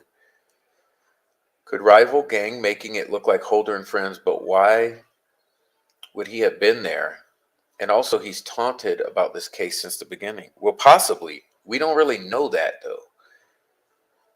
Because remember, the thing that I took away from most in the from the Todd Click information is that Elvis Fields habitually replicated Brad Holder's whole deal on Facebook. So could it be Elvis Fields, yes, but Brad Holder, no? One crazy dumb sus story followed by someone else defending it with either dumb or more sus ass ignorance. It's beyond obvious. This thing makes no sense at all. It's cognitive dissonance. It's why people are so insane. Why are people so insane around this case that they want to destroy us? Honestly, I would believe that the attention being directed to Ron Logan, Rick Allen, and Holder and Westfield could all have been a setup to get Ellie looking in other directions. Someone capable. That's what I'm saying. In one version, Kelsey had half a dozen sweatshirts in her back seat. In another, Kelsey had lent the girls her shirts and didn't have one for herself, which was a lie to cover up Betsy Blair seeing her and Bree.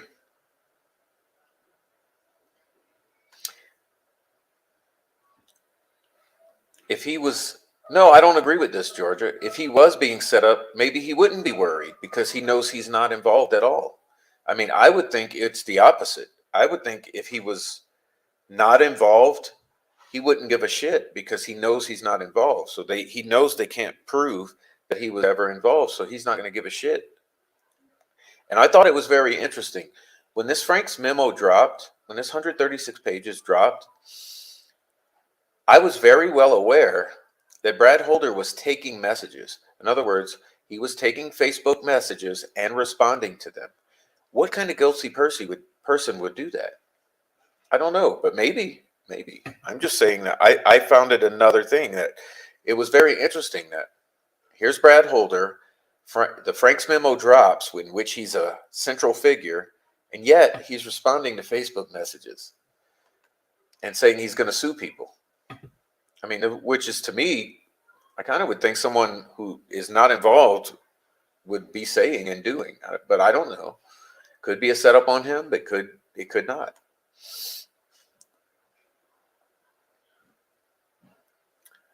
Open Secret says she made videos out of only a small amount of the footage she has. That's a fact.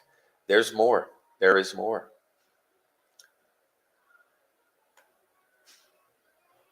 Abby had that jacket on the day before. Horse DNA, it could be because they used one of Ron's.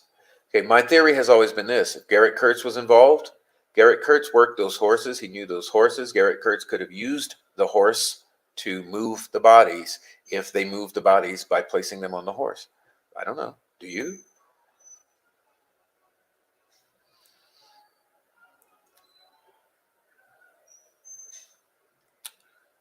Are any pictures of Libby in her bedroom with the new paint color? Weird timing of the fresh paint is strange. People paint for new family additions, or in this case, yeah, I don't know. I don't know why. I mean, I think it's it's a huge fucking red flag with these people with the freshly painted room. And then the whole story about the paintbrushes are left out, the cans are left open, the remember the outlet cover was not replaced. Just big deal over big deal after big deal after big deal with these stories. I think the troll farm has been fed some inside information about animal DNA that they think is important when it really can't be if using common sense. Yeah, well, they're saying all kind of shit about animal hair, but everything they've ever said has been wrong. It's so hilarious. It's so hilarious with these people. Troll farm. Everything they've said has been wrong, and that's just bottom line. Troll farm. I'd love to see if you've got it. There's a pic of Abby fishing with that jacket for the hotel parking lot. She isn't wearing. Yeah, isn't she wearing that little sweater thing, or is she not?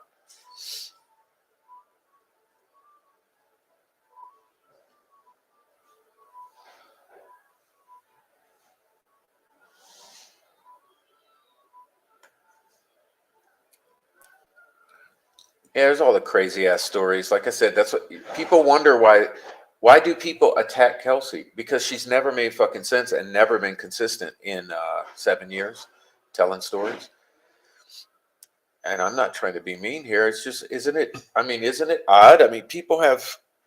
It's just so odd with these stories.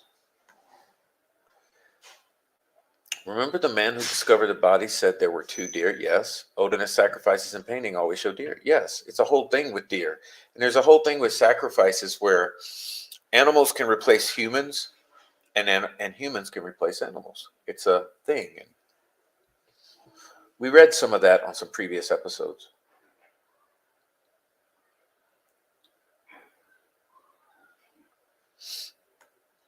The bodies were washed. There were places that could have been done. Yeah, maybe like the Mears butcher shop.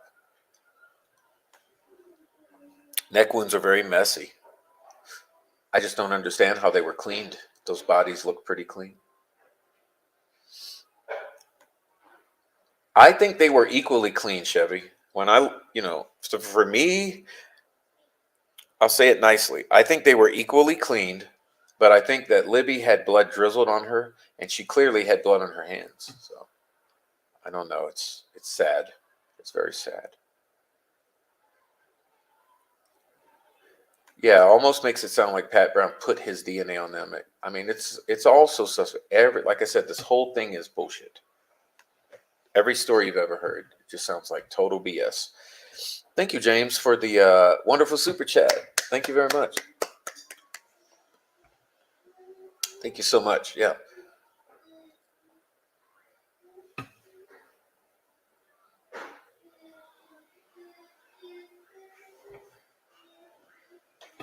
All right.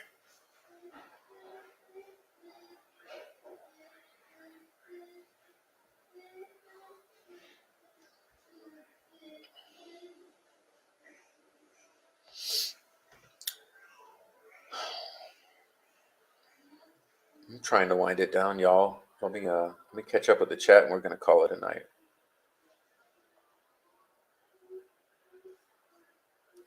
Yeah, I would agree. I would agree with this, Chevy. They're left very differently. One is left clothed. The other is left brutally, and that's just a fact.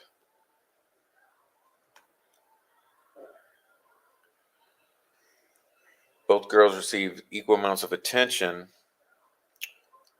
but the attention was different. You know, Libby's not flesh and blood to many in that house. Delphi made a bunch of money. It's almost like what children do after killing something, a sort of humiliation aspect. And once adults catch wind, they attempt to fix the mistakes made by the children. Think the whole clothes things was a scramble to fact whether Abby matched the fake Snapchat. Not only that, hey, think about this. Remember, for 6 years, the story was that Libby was in sweatpants. Crime scene photos are leaked, and the 136 pages come out, and what do we see? What do we discover? Abby's wearing jeans. She's not wearing sweatpants. So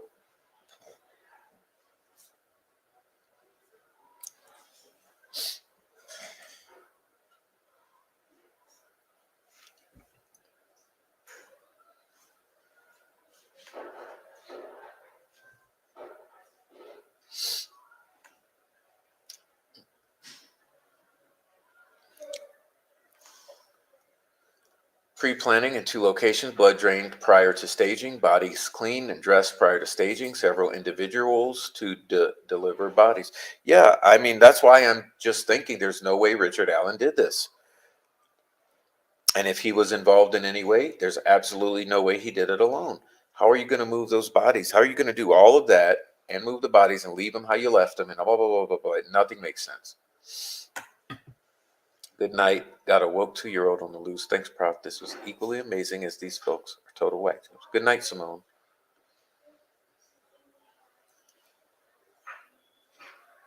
All right. All right. It looks like it was personal towards one girl and the other a victim of circumstance. That's what it looks like. That's the appearance. And Liberty was the one who was brutalized. Yeah. But they're both murdered, so I mean, can't really say there's less murder than another murder. They're both murdered. The emboldened narcissistic nightmare personality of emboldened delusional odinist, maybe, or made to look like it.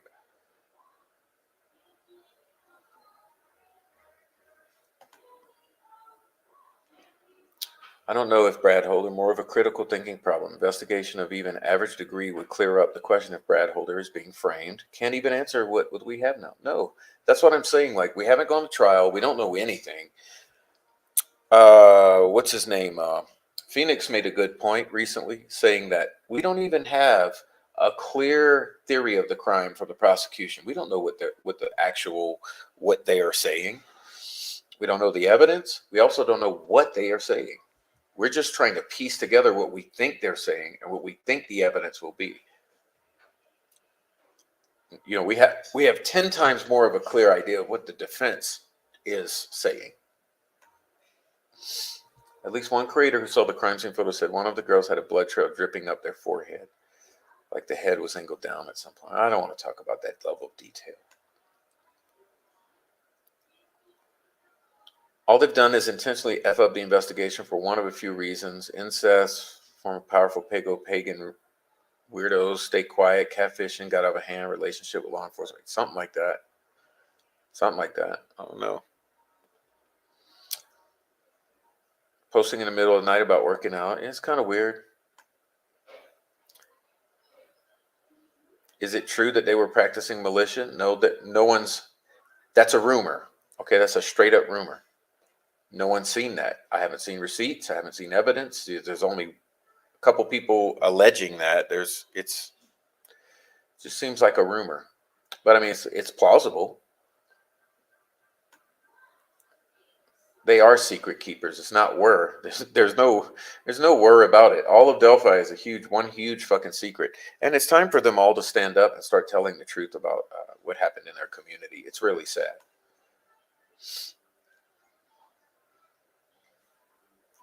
Kelsey and the maniacal laughing at the shack comment about at the Blue Nose. Yeah, maniacal laughing about the shack. What does she know about the shack? And also, what did Cody Patty and Kyle Smith and who else? All the people who mentioned shack, cabin. Like, what do they know about that?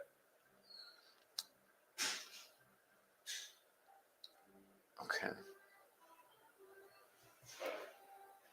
The room was painted. The weird shit is that they put all kind of things on the wall and said the way Liberty left. It's a lie. Yeah, I think it's odd where those things were placed. It almost looks like that was where a drywall patch was installed and repainted over. In my opinion, there were uh, there were morticians present. I believe that's my. I believe you had Cheyenne and Levi Holder. Uh,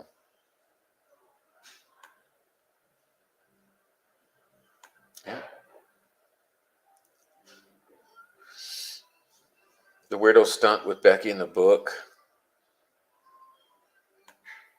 Yeah, I'm gonna blaze on through this. Let's wind it up, y'all. I really had a nice time tonight. We went way too long. I went longer than I thought. So I want to thank everyone for being here. I really appreciate you. Uh, it was nice to see everyone in the chat and everyone who just lurked. Please join the chat and say goodnight and hit the thumbs up. We'll see you next time. We'll be getting into the Frank's memorandum again. She wasn't, a family lied and they let it go out to national public that a missing child was wearing something she wasn't. Yes, and for this is what I'm also saying. For 6 years, they told the story that Libby had on sweatpants. And now the story magically transforms into Libby had on jeans, and that's what's on Abby. I don't know. It just don't make any sense. Good night, Tammy Martin. Good night. Good night. Tammy Martin says good night. Okay. Makes no sense. Libby weighed more than Richard Allen. Yeah, 200 pounds. I mean, I'm not going to go around acting like a complete moron so I don't hurt someone's feeling. None of it makes sense. Where's the other sweatshirt? Yeah, what's about the shoes? What about all the clothing?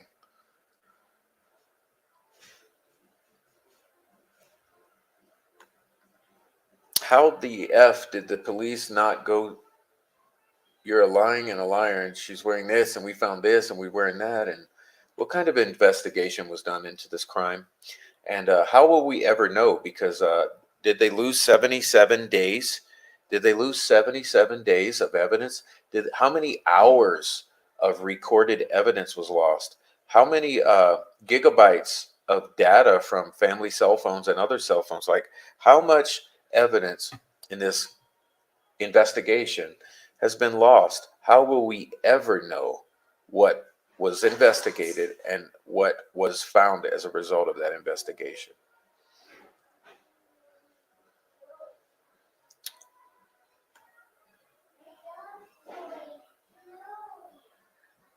It's like I said, this whole case can be summed up in one word, and it's BS, and it's unfortunate.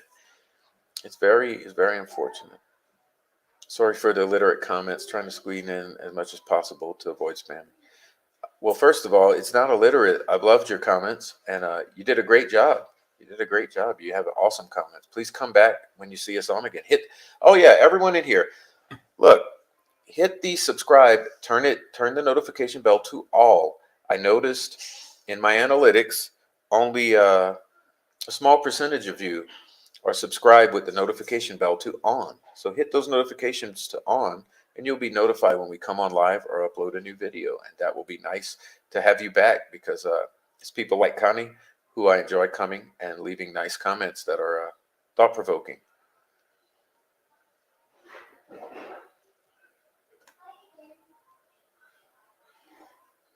Yeah, they know the process, have the equipment to drain the blood, especially if they did it in the Mears butcher shop. But how will we ever know at this point? Good night to everyone. Yeah, hit the like on the way out. Good night. Thank you so much for hitting the like and for being here. This has to be more than just the Odin thing for the justice system to behave the way they're carrying on. They're going to great lengths to cover up something as someone. Yeah, and I think it's the entire dark web, human trafficking, trafficking operation of the Midwest, and possibly the U.S. And maybe one day we will know. Mortician would know how to redress a dead body.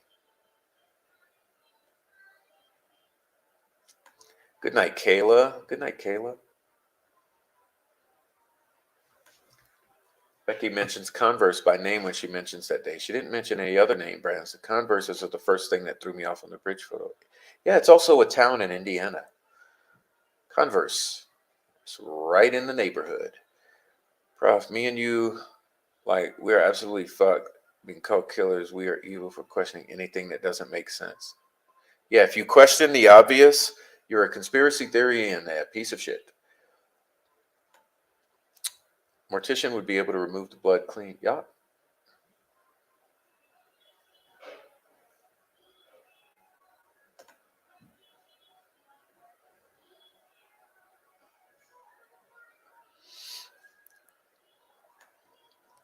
Yeah, isn't that interesting when O. James Renner was wearing those shoes and he was waving them in front of the camera, like, very intentionally. It was very obvious. It's very obvious he was flaunting those shoes. What the hell is what's going on in this nuts case? All right. You guys are out of here. I'm out of here. Cult members to cover for over cult members? Yeah, possibly. That's what it's looking like, smelling like. Who knows? Uh, Good night, everyone. Thank you for coming to the Prof Show. Appreciate you. I'm very tired, and it was very nice to go over this and to discuss with everyone. That makes the show worth doing. So thank you so much. See you in the next one. Won't be too long. And hug